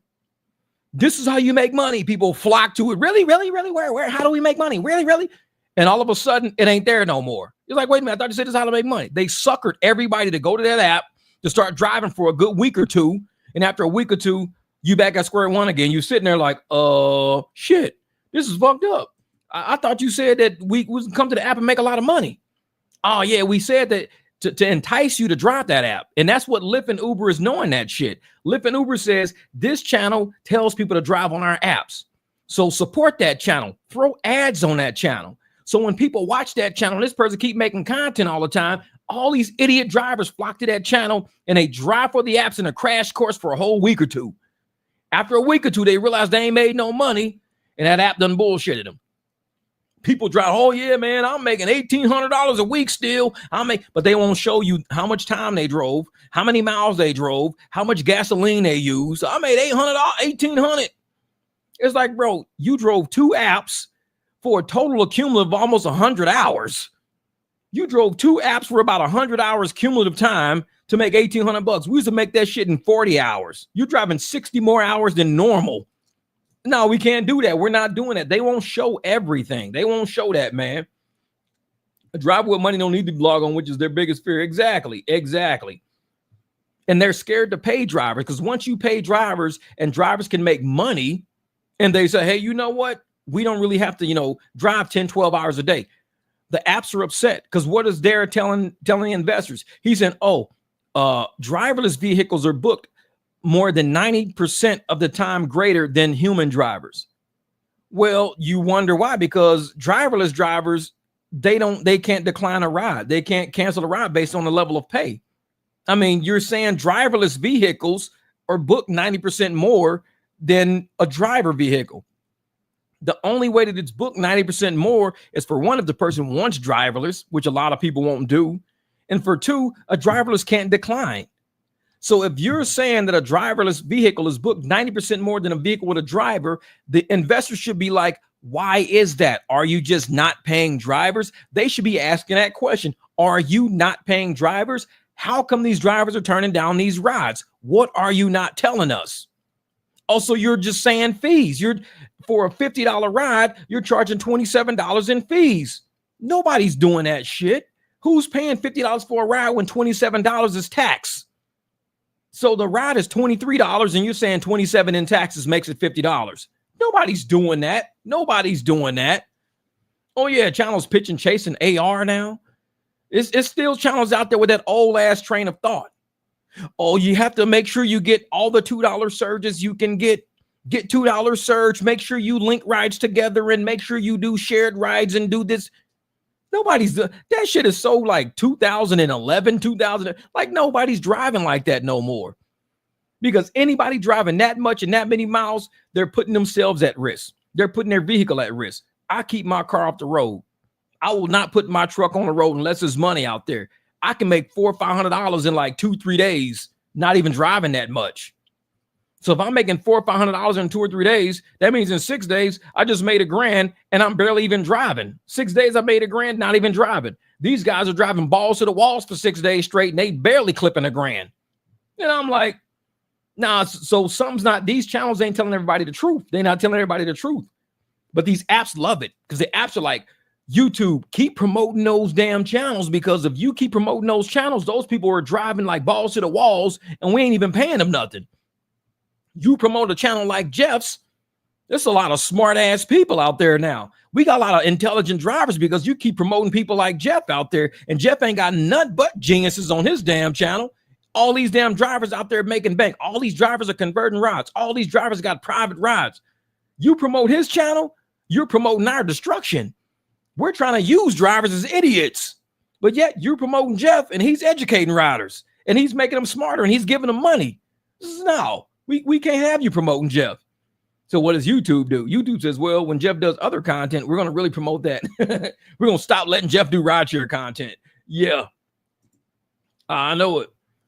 Is it lowball offers don't make sense now, especially with the tips being tax-free? Oh, yeah. And I was like, man, the only time you see drivers like that is if you're in an Uber rental driving their car into the ground because they got to keep the rental. They got to do at least 30, 40 trips or something crazy like that just to keep the damn rental. And then on top of that, if they're doing 30, 40 trips at $3, $4, that's only $120 total. They rental costing them $250 a week, $300 a week. So if you're doing 20, 30 trips at $4 a piece, that's $120.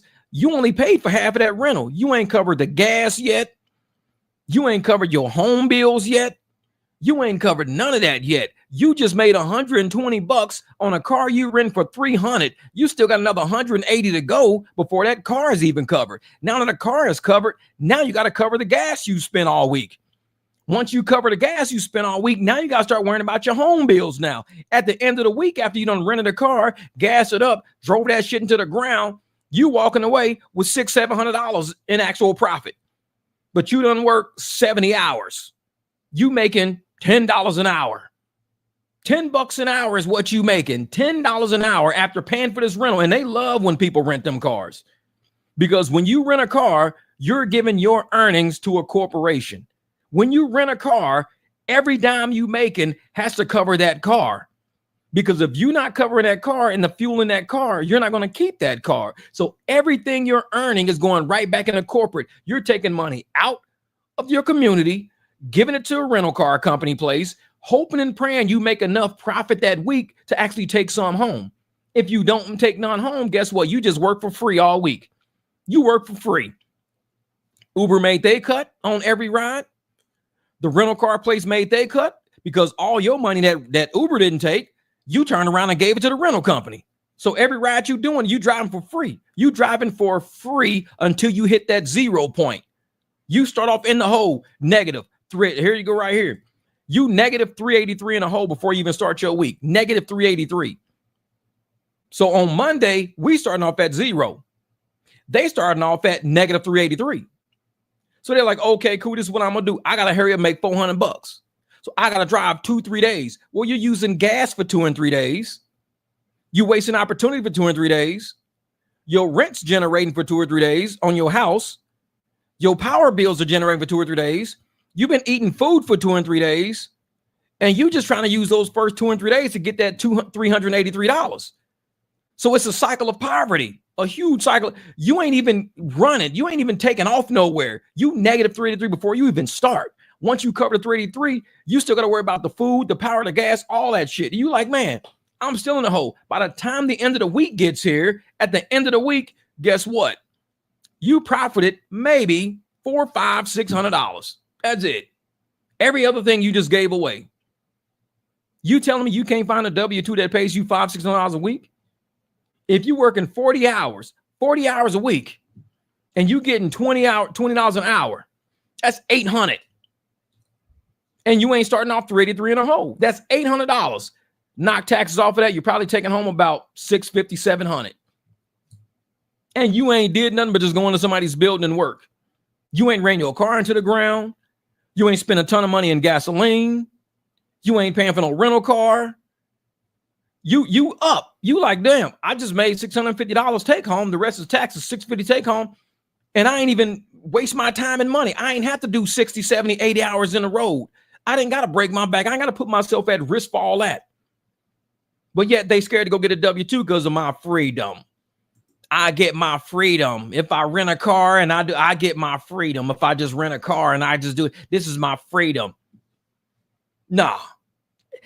Being broke is not a freedom. Being broke is not. You've got to figure out a way how to get out of debt, out of the hole.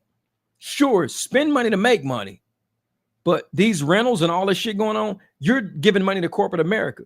Corporate America is eating off these people's backs like crazy. And there's nothing they could do about it because they don't work the numbers out in their head. They're just going in circles. Exactly, Greg. They don't run their numbers. They don't work the numbers out. So they're just going in circles. It's a poverty cycle. Poverty cycle is rent. As soon as they pay off that rental, it's probably Tuesday or like Tuesday, Wednesday is about when they finally cover the rental and the fuel. So Tuesday, Wednesday, they've covered the rental and they've covered the fuel by Tuesday, Wednesday.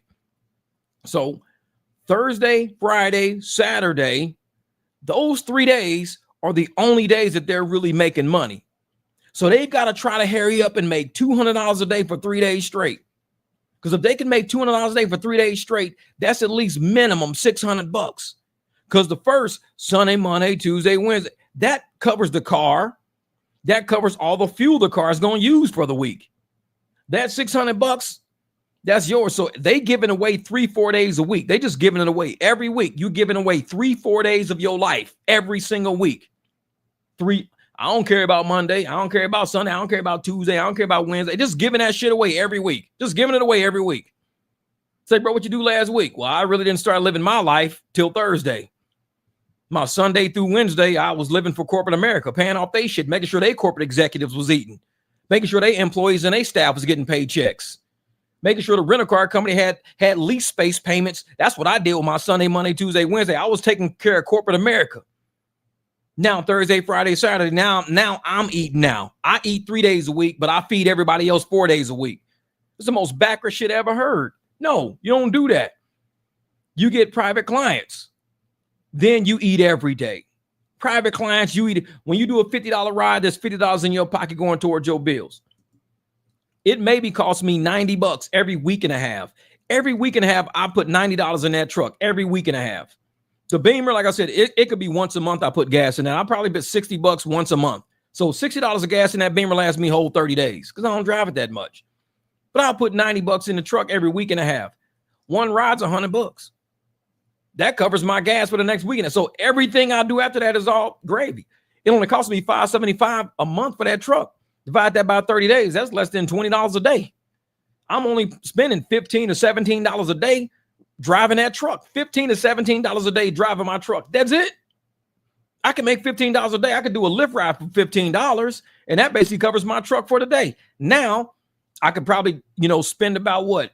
Maybe $7, $8, $9 in gas. I'll probably spend about 2-3 gallons of gas in a day.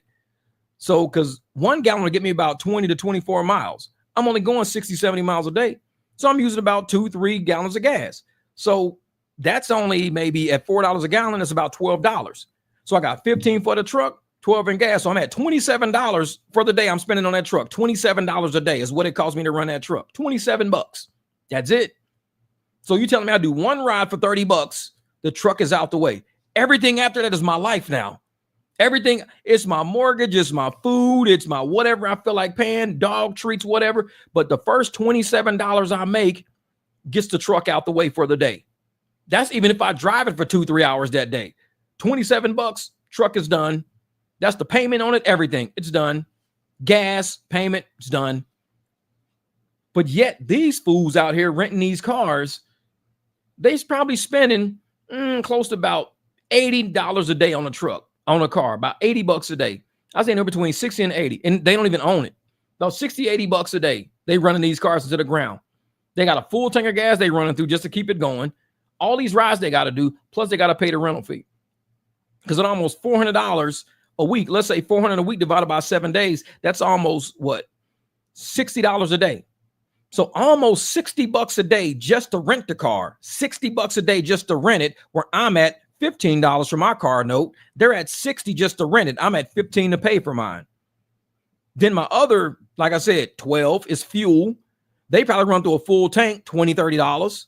So they had $60 plus they had $25. They're at $85 already. $85 a day to run that car. They're already at $85. I'm at 12 plus like 15. 15 for the truck, 12 for the fuel. I'm at 27. They're at almost 90. That's about a $60 a day variance. $60 a day times 7 days is $420 a week. They got to make $420 more than me just to end up where I am. They've got to make $420 more every week to be at the exact same spot I'm at.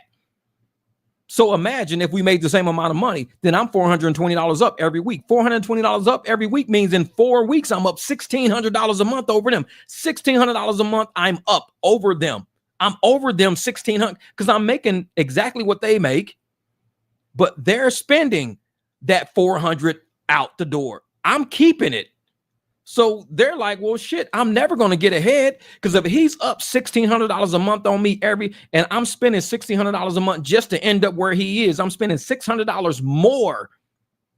So that means I got to earn $1,600 more, which means I got to drive crazy just to be where he is. It means if he's where I am, then he's really ahead of me because he's keeping that $1,600 and I'm spending that $1,600 and we making the same gross, but his expenses are way less than mine because I'm renting this damn car. It's like, hey, say even more than that because yours could be totally tax-free. Oh yeah. I mean, I buy Jeeps, cars, everything. If it's a piece of business equipment, it's tax-free. Because I use it for business. I don't use it for personal. They just sit in my driveway on personal days. I don't drive nowhere personal days. Personal day, I might walk the dogs. I might drive to the store and back. I don't count that shit. The store is like around the corner. But if they want to sit there and be like, oh man, I can write it all off, but you got to make it to write it off. If you ain't making it, you're getting evicted. You're getting kicked out of your house if you ain't making it. So you got to spend all this money on renting a car, all this money on fuel, all this money. But they go, oh, well, the repairs are in the car itself. I've had my truck for over a year. About a year and a half, I've had that truck now. Year and a half. I put new tires and everything on it because I wanted to. I didn't have to. The old tires are still in the garage. New rims and tires. I did all new brakes and rotors because I wanted to. Didn't have to. I just wanted to. New rear struts on it. I did that when I first bought it. Didn't have to. I wanted to. And this shit's like $120. I mean, what I'm telling you is a bunch of cheap stuff. New O2 sensors, $25. Cheap stuff. I think I put a Can-In air filter in, and I put in there for like $45. See, I don't have $1,800 repairs. I don't have, $2,200 repairs. I got a bunch of tic-tac shit. I can afford to do that. One private ride for $25 basically pays for a repair that I just did on my car. $25. Now my car is repaired. $25. But when you're spending $1,900 and you're only making in profit every week, $600 a week, it takes you 2 weeks of profits. And that's you giving away that money. So you got $600 that you're supposed to be using for your rent on your house and your food and everything else. You take that $600 and you said use it for a repair. So now your house ain't taken care of. Light bills and all that shit ain't taken care of because use that $600 for a repair in conjunction with the $600 the next week. So that covers your $1,200 repair. So you just drove for 2 weeks for $0 and now you're behind because now your bills are stacking. You're going to be late on rent. Your lights are going to get turned off. You're behind now. Because all it takes is one repair. That one repair can knock out 4 weeks of profit for somebody out here doing these damn rideshare apps. 4 weeks of profit is gone on one repair. See, I save rideshare drivers money. I got rideshare drivers' cars all the time in my driveway. Redoing repairs, 2G repairs. I'm doing for $600. I just saved you $1,400. I just saved you $1,400. It's like, okay, now you don't have to worry about, $2,000 being out of your pocket. I got $600 leaving your pocket now. So it's like that $1,400, that's some stress off your back now. That's how I help rideshare drivers out. I don't go, oh, well, how much the shop charging? Well, I'll save you $200. No, I say, you know what it's worth to me? It might take me a night to do it. I'll charge you $400 in labor. That way I don't work that night. Instead of working that night, I'll just work on your car that night. $400 in labor. You go buy the part. If you can find a part for $200, you pay me $400 in labor. You just pay $600, but the shop is saying 2 G's. So you just save yourself $1,400. But if you tell me, well, I ain't giving you no $400, I'll give you like $150. I'm not a crackhead. I do mechanic work. I'm not a crackhead. I don't do crackhead rates. So if you want crackhead rates, you find a crackhead. Then when a crackhead fuck your car up, don't call me. Jeff, I had this dude fix my car, man. It's all fucked up. Can you look at it? Nope. I don't undo crackhead work to do my work. I give my rate up front. I don't do that. Yeah. So if I didn't have a home that was completely paid for, I couldn't have made it. Not a chance. Exactly. And see, that's the thing. I mean, I got lucky and bought my house in 2019. Got lucky. I couldn't afford a house right now. These house rates are $2,400. $2,400 to buy a house. $2,200 to buy a house. I'm like, shit, that's crazy. I pay $1,500 with like all my insurance and all my shit on my house. I pay $1,500 a month. I got a pool, 4-bedroom, 2-car garage, big ass corner lot. I pay $1,500 a month. I got lucky. I mean, that's what divided by 30. That's $50 a day. I pay for this big ass place for $50 a day. $50 a day for all of this pool and everything. Space for my dogs to rip and run, all that shit. Park all my cars here. I pay $50 a day for all this. That means all I got to do is go out, get me 1 or 2 private rides, $25, $30. My house is covered already. Like I told you, my truck is running $27 a day. Do another ride at $75. Bam, $75 a day. I done paid for the truck and I done paid for the house. $75 a day. My Beamer is only $690. $690 about 30 days is about what? $23 a day. So I say, well, shit, make another 23. Bam. Now the Beamer is paid for, the truck is paid for, the house is paid for. Let's go get some dog treats. Like shit. It's like, how much you charge for a strut replacement job? Oh, it depends on which car. All struts are not the same. So it depends on the car make and model. And I couldn't tell you right now while I'm sitting online because I'm not researching the car right now while I'm online. But I'll tell you, if you research the car that needs struts on it, you'll see how hard of a job it is. Every strut job is different. So for some strut jobs, it might be straightforward. Other ones, you might need to take a lot of shit off to get to it. So you got to research your strut job and then say how long it takes to do it. Because I can tell you some struts out there on Volvos and little Hondas and shit, them motherfuckers are pretty intense. So when a shop tells you $1,300, $1,400, it's probably worth it because a mechanic might not. I've worked on cars that most mechanics won't even touch because the struts are so complicated to deal with. You can't get them in, you can't get them out, you can't compress them. I just did a 4Runner. I did the front end on a 4Runner. I just did struts last week on a 4. The rear struts, pretty straightforward. I climbed up under there with my air gun. Rear struts, banged them out. I did those first just to get it out the way. Knocked the rear, and he sat here while I did the struts so I can show him how complicated the shit was. Knocked the rear struts out. Exactly. And no HOA. Front struts, shit. I had to go in the garage and get this like 4-foot breaker bar. Because when you do a forerunner, you got an upper control arm, lower control arm. Your struts are connected to your upper control arm housing, but they're connected to the frame. The frame goes through the upper control arm. Now, so the strut goes straight up through the upper control arm and is connected to the frame, but the lower end of the strut is connected to the lower control arm. Now, the lower control arm, the moment you undo that strut, it goes, it separates super fast. So as soon as you do that, it goes, do that, man. Yeah, Jeff did my rear struts is pretty easy. Oh, yeah. And so once it goes like this, guess what?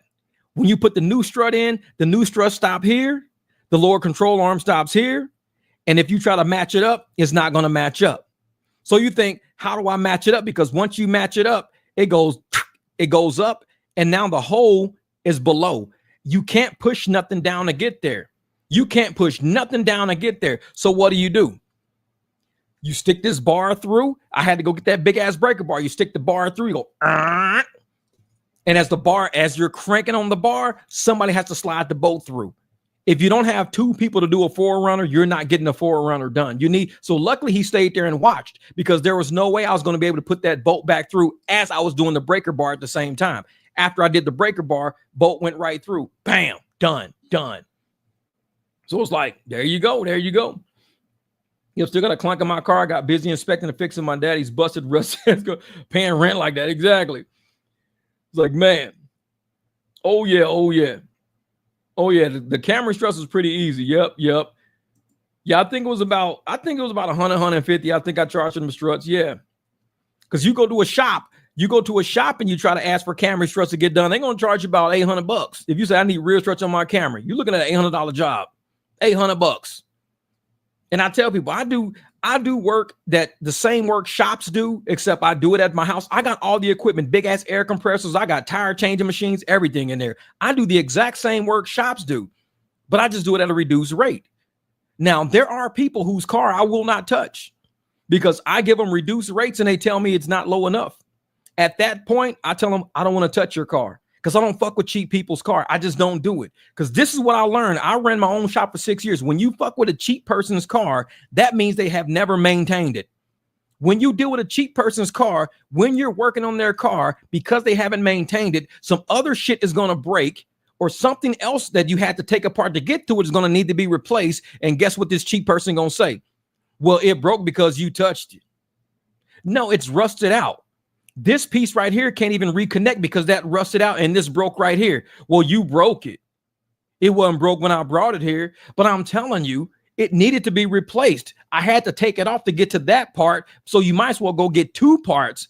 Well, I ain't going to pay for a new part. You broke it. Do not fuck with cheap people's cars. It's okay to tell somebody I don't want to touch it. I don't. And I video everything. When I'm working on cars, that's why y'all see a lot of my videos. I video everything. So I let people know what's broken, what's not, what's this, what's that. So as soon as somebody said, well, it wasn't broken, I brought it here. No, it wasn't broken, you brought it here. But that bolt is so rusted, I barely cranked it. The whole head broke off. So I had to drill this piece out. When I drilled this piece out, now I see why. All of this shit, you don't maintain this car. You don't even want to pay for the repair I'm doing at a reduced rate right now. You don't maintain this car. Well, you got to fix that. You got to fix. I ain't fixing that. I ain't paid for that. It wasn't broken. You brought it. The whole shit was broken. You bought it. You just didn't know until you started taking it apart. So I'm like, you know what? I learned my lesson a long time ago. When you see pieces of shit and you see people that want that car, don't touch it. Don't make them take it to a shop. Make them pay a shop to $2,000. Because what's going to happen is you're only charging them $600-700, but that's for parts and labor. In the end, you're going to make no money in labor because you're using your labor money to buy their new parts. And now they're sitting around like, yeah, I had all this shit redone for $600. I was like, dude, this is like $2,000 worth of work. Yeah, I had him fix that, and that. And he had to put this, that's new. All that's new right there. I learned my lesson. Like I said, I've been doing this shit for a long time. I'm cool with telling a person no, because with the time I'm wasting and the money I'm going to waste fucking with them, I could be swimming in my pool. I could be taking my dog for a walk. I could be teaching his ass how to sit. Like I taught him how to sit. The only way I had time to teach my dog how to sit is because I don't fuck with broke people. So it taught me how to navigate my time. Jeff, you want to teach your dog how to sit? Yeah. Then tell all these broke motherfuckers no. That's the only way you're going to be able to teach your dog how to sit. Because if you spend all time with all these broke people, they're going to take up all your time. In a year, your dog ain't going to know how to sit. Because you've been fixing all these broke people shit, giving up all your money, all your time, dealing with all their problems all the time because they don't maintain none of their shit. Meantime, your dog can't sit and you broke. So you learn how to tell broke people, no, like, nah, I'm cool. I don't have time to fix that. What about this? Nope, because I'm giving you a good rate and you don't even like my good rate. So that means I'm going to go teach my dog how to sit. The fuck that got to do with my car? Nothing. Just like what I got to do with your car. Nothing. I'm going to go teach my dog how to sit. Man, you fucked up. Pretty much. I am. Pretty much. I know that. It's like, I'm cool on that shit. You can call me fucked up. Reverse psychology don't work on me. You can call me fucked up, an asshole, a jackass. I'll agree. But I'm going to teach my dog how to sit. And he can sit. He can swim too. Today we went swimming. I taught him how to swim, taught him how to sit. He knows what treat is. He knows what bedtime is. Only way I had time to do all of that shit with this new dog I found on the bus stop was by not dealing with broke people. There's so much else you can do with your time. So much else you can do with your time. But if you spend time dealing with people who don't even want to fix their own problems and they don't want to, all right, I'll pay you this much more. If they don't want to pay you for it, don't touch it because you're opening up a huge can of fucked up shit for yourself because now all your time is taken up dealing with their problems that you ain't even being paid for. You could taught your dog how to swim. Nope. I can't help you, man. Watch. I'm going to teach my dog how to swim today. What the hell I got to do with my car? Absolutely nothing. Just like me, I have nothing to do with your car. It's like I'm teaching my dog how to swim today. That's what I've had to tell people that shit. I've had people have tried to get me to drive all the way to East Mesa. And I said, if I got to go in my garage, load up all my tools, because if I go to East Mesa, I'm not coming back home. Load up all my tools in the back of my Jeep, because I take the Jeep on repairs. Load them all up. Drive all the way to you to diagnose something. I said, I'm going to have to charge you at least $75 to $100 minimum, 75 to 100. Because if I was doing it as a rideshare ride, I would charge the same price. If I was doing a rideshare ride from my house all the way to East Mesa, I would charge about 75 to $100. So I'm charging you a service fee. It's like I'm coming, or you could just get a tow truck to bring it all the way to my house and you could pay them 125 to 200. So you got to think about what it is. Is it 75, 100 to me? Or is it 125 to 200 for a tow truck? Because one thing's not going to happen. You ain't getting this shit for free. If it's of any value to you, then you're going to pay for it. If it's of no value to you, then nobody's doing the work. Because nobody's going to tell me, well, it ain't really worth nothing to me. I don't want to pay you nothing. I just rather it be zero. At that moment, I realize if this person don't value what you're doing, don't do it. That's the smartest thing you can do. Well, you know, I didn't know I had to pay you, man. I know I had to pay you. Yeah, if you ain't paying me to come over there, what am I coming over there for? Because I just want you to look at it. You want me to drive my ass all the way through traffic, load my tools up in my garage, give up 2-3 hours of my day because I got to drive way out there, diagnose your shit and come out. That's 2-3 hours out of my day. And you telling me it's worth $0.00 to you? I'd be the idiot to do it. I'm like, you just told me it ain't worth shit to you. So it's like, I'm not going to be the stupid one. No, I'm cool. What you about to do? Teach my dog how to swim. He needs to learn how to swim better. It's like, so I'm going to go in the backyard. We're going to barbecue. He going to eat some barbecue and we're going to swim for a couple hours. That's what we do. It's like, now, that's how you fucked up. Pretty much I am. Just years ago, I did some break work for some gay ladies and for free. And there was nighttime and one pad got put on reverse. I got hate mail for that. Randos and go to the shop. Oh yeah. And see, and that's the thing. Usually when people want work done outside of a shop, like experience, I don't mind, but I like to ask them history of the car. Like, do you have a mechanic that usually works on this car? No, I just bought this car like 6 months ago. Okay, cool. Cause I need history. If you say, oh yeah, my friend's cousin came over and he replaced my brake pads for like $5. And then my cousin did my whole exhaust system for $20. These is crackheads working on your car. If you telling me this is what you paying for this work, there's no reason why your exhaust system fell off in traffic and why your brake pads didn't fell out the calipers. It's like, you got crackheads working on your car. I need to know some history. Where this car been? Who's touched it? When you go to the doctor, The doctor is going to ask you, is there any medication you're on? Have you seen a doctor within the past few? He's going to ask you that because the doctor needs to know what has your body been through. I'm just now meeting you. Hi, my name's Dr. Phillips. Are you on any medication? Are you doing any kind of doctor's orders or anything? I mean, when's the last time you had a checkup? They're going to ask you shit like that. So when I'm working on somebody's car, I'm Dr. Watts. Welcome. When was the last time this car had a tune-up? Where's the last time you had an oil change? Has anybody worked on it in the past few months, weeks, or whatever? Have you had any work done to it? Because I need to know. Because when I find out last week you took it to somebody for the exact same problem I'm working on, that means they fucked it up. And I don't want you to blame me for it, because I'm going to get my camera out and I'm going to start recording. All right, today I got to work on this right here. And I record because I don't just take a picture, because when you video something, you could pause the video and screenshot it. But when you record, you're getting everything. So I record, I go all around, I'm showing okay, I got to work on this here. I got to get that bolt off there. I got to go up under here. Oh, there's a ton of oil leaking up under there. I show all that on video because I don't want to just take a quick picture like this, not get the oil leak under the bottom. Then they hit me up and say, hey man, my car is leaking oil for some reason. Why is it leaking oil? I got a video. I'm gonna show you right now. Look, all that shit was leaking already. Look on the video. Look, it was already leaking. Oh, I guess it was leaking. Yeah, you ain't pulling that shit on me. I videotape before I even touch your car. I'd be like, okay, do this right here. I gotta take this ball. Okay, it's like an oil leak over here. Something's dripping up under there. I don't know what that is. I record everything before I even touch a car. I ask all the questions. Well, when's the last time I had it worked on? Well, my cousin, he put my brakes on last year. Bro, brakes last about 3-4 years. You tell him he put them on last year? Yeah. Well, if he put them on last year and this pad is like down to the metal, that means you probably need new calipers. Your caliper is probably pushing and it ain't coming off. It's stuck. So if I do your brakes right now, you're going to have the same problem as when your cousin did them last year, because the brakes going to do like this and it's not going to retract because your calipers are stuck. You probably need new calipers. So how about we just replace all the calipers? No. All right, then take the car. I don't want to touch it. Take it back to your cousin. Let him work on it. I don't want to touch it. And that's how I am. I'd rather say no to that money and enjoy my day rather than say yes and have this person trying to send me hate mail. Like First Draft said, he got hate mail. Just start, oh man, he'll fuck your car up, man. He just did my brakes last year and I'm already needing new brakes already, man. I'm like, and I told you needed new calipers. Did I not? Did I not say your calipers are not retracting and they're eating into your damn rotors because they just won't retract? Did I not?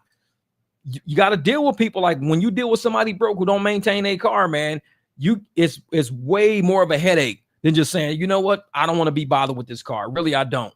I'm going to go grocery shopping in a minute.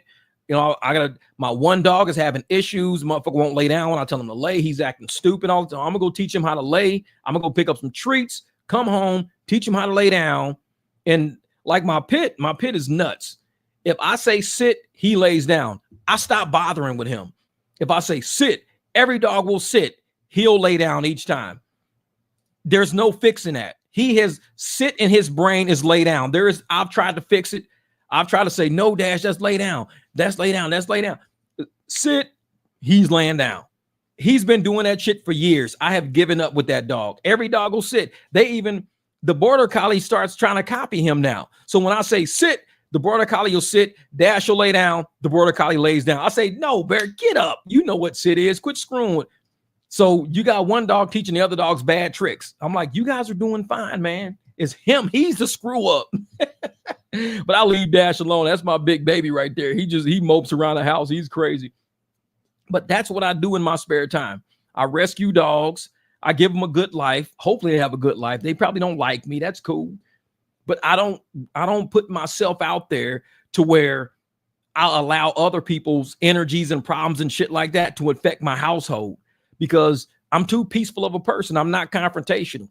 I confront corporate America because I was a part of corporate America, and I feel that I owe it to people to at least be honest about what we really do in boardrooms, what we really do with financial statements, what we really do with making money. I owe it to people. Maybe it's my way of just giving good karma back. I made a lot of money in corporate America, so much money. I retired when I was 38 years old. I was getting so much money. The bank was probably thinking I was a drug dealer. I was like, there's way too much money in my bank. The FBI's gonna come after me. This is too much money in my account. They're looking at me like, dude, this dude is young, black, pushing a Cadillac, pushing a Mercedes. What the hell is he selling? Is he dealing drugs and shit? I was like, man, I'm out of here. Because the internet wasn't even big back then. I mean, people wasn't content creators back then. It was just barely, you know, people still had jobs and people still getting degrees and shit back then. So I couldn't say, oh, I'm a content creator. That's how I make all this money. I got stopped by the police one time, and the police was like, hey, Jeff, watch, yeah, you still working at Caesar's Palace? And I'm like, how the fuck you know I work at Caesar's Palace? That's what I be thinking. I'm like, how the hell does motherfucker know when I was at Caesar's Palace? Because they had all the history of us in their systems all the time. They knew exactly who we were. So it was like, man, the government's after me, man. They after me. I'm paranoid like a motherfucker. They after me. But back then, you know, and I was making a lot of money. And now that I'm out of corporate America and it feels that I'm back in the streets again, I'm back in the hood, I'm back doing my fun shit. I want to pull people up with me now. Now I'm like, you know what? I want you to make money. This motherfuckers, oh man, I make $15 an hour. Ooh, I make $20 an hour. I make $25 an hour. I'm on YouTube with my people saying, I want you to make $100 an hour. Bro, I can't do that, man. Ain't nobody gonna pay me no $100 an hour, man. Ain't nobody paying me no 100. I ain't asking a motherfucker to pay you 100. I'm saying you finna make 100 an hour. I never said somebody's gonna pay you 100 an hour.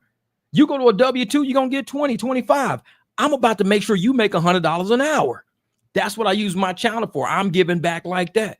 I'm gonna help you make 50. Now, man, I ain't gonna make no $50 an hour, man. Ain't nobody gonna pay me no $50 an hour. Bro, trust me, they will. Just listen to me on this one. You can get $50 an hour, man. That's, I mean, 2,080 hours. 2,080 hours is the normal work hours in a year. 2,080 hours. $50 an hour puts you at $100,000 an hour at normal. $50 an hour. Now, when I was working corporate, I was probably making close to about $55, almost $60 an hour working corporate. That was with bonuses and everything included. But my problem was that I wasn't working $40 an hour. I wasn't working 40 hours a week. I was working 60 to 70 hours a week. That's where the problem was in corporate America. They give you a salary paying you $109,000 to $120,000 a year, but they're pushing you 60 to 70 hours a week. That's 3,000 hours a year. Because if you got 52 weeks, and you working 60 hours a week, that's over 3,000 hours. I'm only supposed to be working 2,080 hours. I'm working over 3,000 hours a year, damn near double time. I'm working 3,000 to 3,500 hours a year when I should be working 2,080. So I really wasn't making the money I thought I was making. They was using my ass like a sucker because I was young and didn't know. Even though I was doing the financials, Jeff, you making less than people on overtime. You making less than the people making 25, $30, $40 an hour. You're really making less than them because you working way more hours than what they working, and y'all taking home the same amount of money because you own salary. So I teach people now how to go out and get what you work. Don't worry about what Lyft is trying to pay me $29 an hour. Lyft is trying to pay me $19 an hour. And I'll say, this is what you do. If somebody's rolling up on you and this ride is saying $19 and it says it's an hour-long ride, you tell this person you'll do it for $60 because they're already paying $40, $50 for it already. You just tell them, man, I can't do it for no 19, man. This is a whole hour of my day. Whole hour, man. Tell you what, I don't know what Lyft is charge you. I'll do it for $55, $60. I'll do it $55, $60. All right, bet. Let's do it. You just made $60 an hour. 2,080 hours like that. You just made $120,000 a year. And you're working normal hours. You just made $120,000 a year working normal hours. And all you doing is just selling your services. That's it. You can make money from your phone, sports arbitrage. Hey, my girl she got hemmed up for that. I think she just gave some dude $500 and the dude said, oh, we lost. She got hustled. He said, oh, we lost. And see, I used to work for Leroy Sportsbook before Leroy Sportsbook was Leroy's. Before they were William Hill Gaming. We used to be Leroy Sportsbook with 72 locations. I was a subsidiary controller. Subsidiary controller is different from my boss. My boss, Melody, who's on my YouTube, on my Facebook channel, she was the corporate CEO, CFO. So she ran the main. I was subsidiary controller, which means all 72 locations had to report to me. 72 locations report to me. I take all of their numbers and all their money, roll it up into corporate. Melanie breaks all that corporate down and she goes straight to the owner, John Salerno. So she was the one who says, give me everything you got. Give me everything you got. Okay, cool. Now me, I used to work in sports book. I know how these people do. I mean, a lot of runners, 23, 24-year-old kids out there driving BMWs and shit like this because they were runners for other people that was making big bets. One big game, $100,000. Bam. What you going to get paid? If I hit this, man, I get 90 grand. If I hit this, I get my 100 back plus 90 grand, make 190 in a couple of hours. Bam. I'm good. I'm good. Sports arbitrage. I don't even know what that is. It sounds like sports betting to me. It sounds like sports betting because if you're using money from your phone, it sounds like sports betting. So if you sports betting, then it's all 50-50. It's shit that's outside of your control. Sports betting means you're putting your money up. Because I used to sports bet. I used to do parlays all the time. I mean, I won $4,600 in a weekend just doing parlays. $4,600 in one weekend doing parlays. That's what I used to do. I would never do that shit now because I'm not about to risk my money like that. I might go do a $100 parlay. Might do a $50 parlay, call it good, walk away. But I was doing $200 a day, just making bets, $200 a day. I might make, $600-700. I might make nothing. I might make $2 or $3 grand. I might make nothing. It was all what I was doing back then. That's what I used to do. Sports arbitrage, I don't know what they do. I don't even touch sports bet no more because this is not in my realm of thought. I would rather go out, buy $35 worth of tools and make $900 in my driveway that day. That's the kind of bet I do. I bet on me. Go buy $35 worth of tools, get somebody to drop their car off, work on it, start working on it about 11 o'clock at night. I'm done with it by 7 o'clock in the morning. That's a regular hour day, taking breaks, doing whatever. That's a regular 8-hour day, but I just made $900 in an 8-hour day, and I never left my driveway.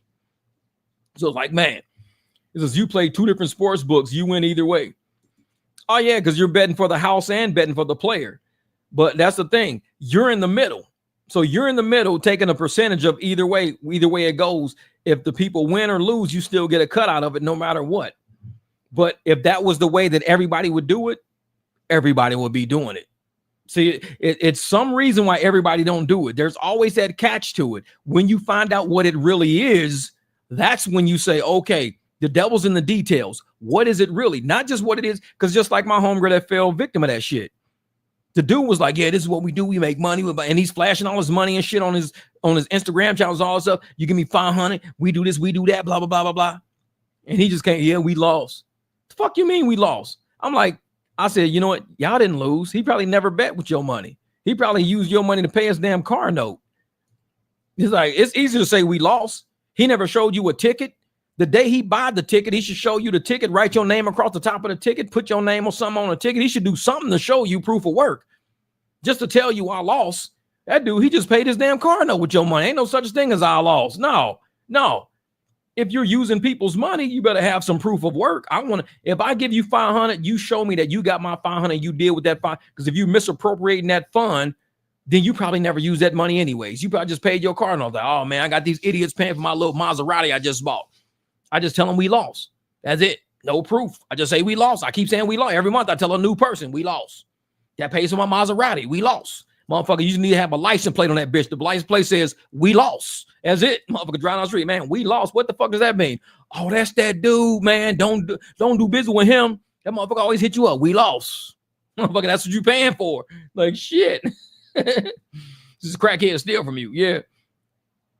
See, I tried yesterday. Got a lady to agree to pay me $49.49. She paid me $49.49. App was paying me $34. CC and CA didn't work. Get the fuck out of my card. Don't work for me. Yeah, credit card and cash app didn't work. Oh, yeah. Say, nope, get out. You got to go. You got to go. And that's what it is. That's why you get paid before you take off. Get the money before you drive. If you don't get the money before you drive, you ain't getting paid. You're not getting paid, man. So, oh, yeah, them crackheads will get you, man. They'll get you. But no, we 2.5 hours into the live stream, man. I appreciate you guys. I'm all out of juice. I'm out of coffee right now. My coffee's empty. So, man, what I'm going to do, like I said, I got to get out. Darius, I got your address in here. I'm going to ship your shirt out. Since we didn't have a drawing for the other 2 shirts this time, we're going to have a next live stream. We'll have the other 2 shirts come up. For those of you who came in late, look at the beginning of the live stream, and you'll see we're going to have shirt giveaways. Like I said, I got the large and extra large here. We're going to have it next live stream. I'll have the same thing going. If you are not a member of the channel, I implore you, become a member of the channel. Members are going to have benefits. If you're a subscriber, you're a subscriber. We got game over here. We help you get money with the content we drop. That's what we do for subscribers over here. We drop content to make sure you're making enough money to pay all your bills. That's how we handle content. Now, if you're a member of the channel, there's going to be other set of perks that you get aside from just being a subscriber, because when you support the channel like this, you truly support it. And I want to make sure I'm giving back to the people like that. If you're a subscriber, please share these videos, click like, get them out there, because if you're just watching my content for free, it means YouTube is paying for you to watch this. Every 1,000 views, I get paid. I only get paid $6 every 1,000 views. So if this video only gets 1,000 views, then that means I only got $6. That's it. So thank you guys. Thank you, Darius. I appreciate you, man. For all you guys that super chat me, you know what? I appreciate you guys. My man Bighorn Kev came through. Darius came through. Thank you. I appreciate that. My man Jose came through. Man, you guys are Mookie came through. Let's fucking go. This is how we do. My man Jesse came through. I appreciate you guys, because you guys support the content. You guys support the channel. We trying to keep it moving. Like I said, if we can have the one channel on YouTube and everybody out there is watching this channel, everybody knows we are the money makers. They're behind the 8 ball. We've been doing this shit for 2 or 3 years. They're the short bus. We making the money. A lot of them are sitting there like, man, how come we wasn't on that shit? We just now doing that. Damn, man, they been on that. We been on it because we ahead of the curve at the barbecue. We always cooking up something over here. We're not scared. Scared money don't make money. We've been making money for a while over here, and that's what I want this channel to be about. Drivers proving that they are in control of their own destiny. Drivers proving that they're out here making this money. And when you guys show proof of work, when you guys are showing people that you can go out and be an independent contractor and still win the game, that not only helps this channel, but it helps the driver community and all. Because riders out there are realizing we ain't scamming. We really taking care of our community. We're really out there saying, hey, you know, if you help take care of me in my car, I will make sure you get to work every week, you know, on time, and I'll even pick you up from work. No scam involved. That's what you guys are showing when you're on this channel, showing exactly how you're doing business with private clients. So I appreciate you guys sharing your stories over here. Appreciate you dropping knowledge over here. This channel, the barbecue was different. It's always been different because we have different people that we got different energy we attract over here. So the people that call the barbecue home, trust me, it's not like other channels. Other channels, man, pigeon coops, man. We got the barbecue and we got pigeon coops. So welcome to the barbecue. You are invited. Sit down, have a plate, feed your soul. This is what we do. 2.5 hours deep. I appreciate you guys. Thank you so much. And I'm out. I'm about to go teach the dogs how to swim. I'm just kidding.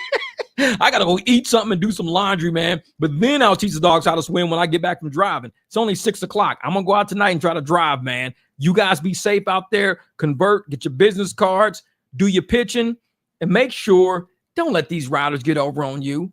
Get your money first. Just like my man Jonah right here. She tried to play him. Get your money first. Don't let these people play you. We trying to do a benefit for our community. Don't let them play us. Keep up the good work, y'all. Keep up the good work.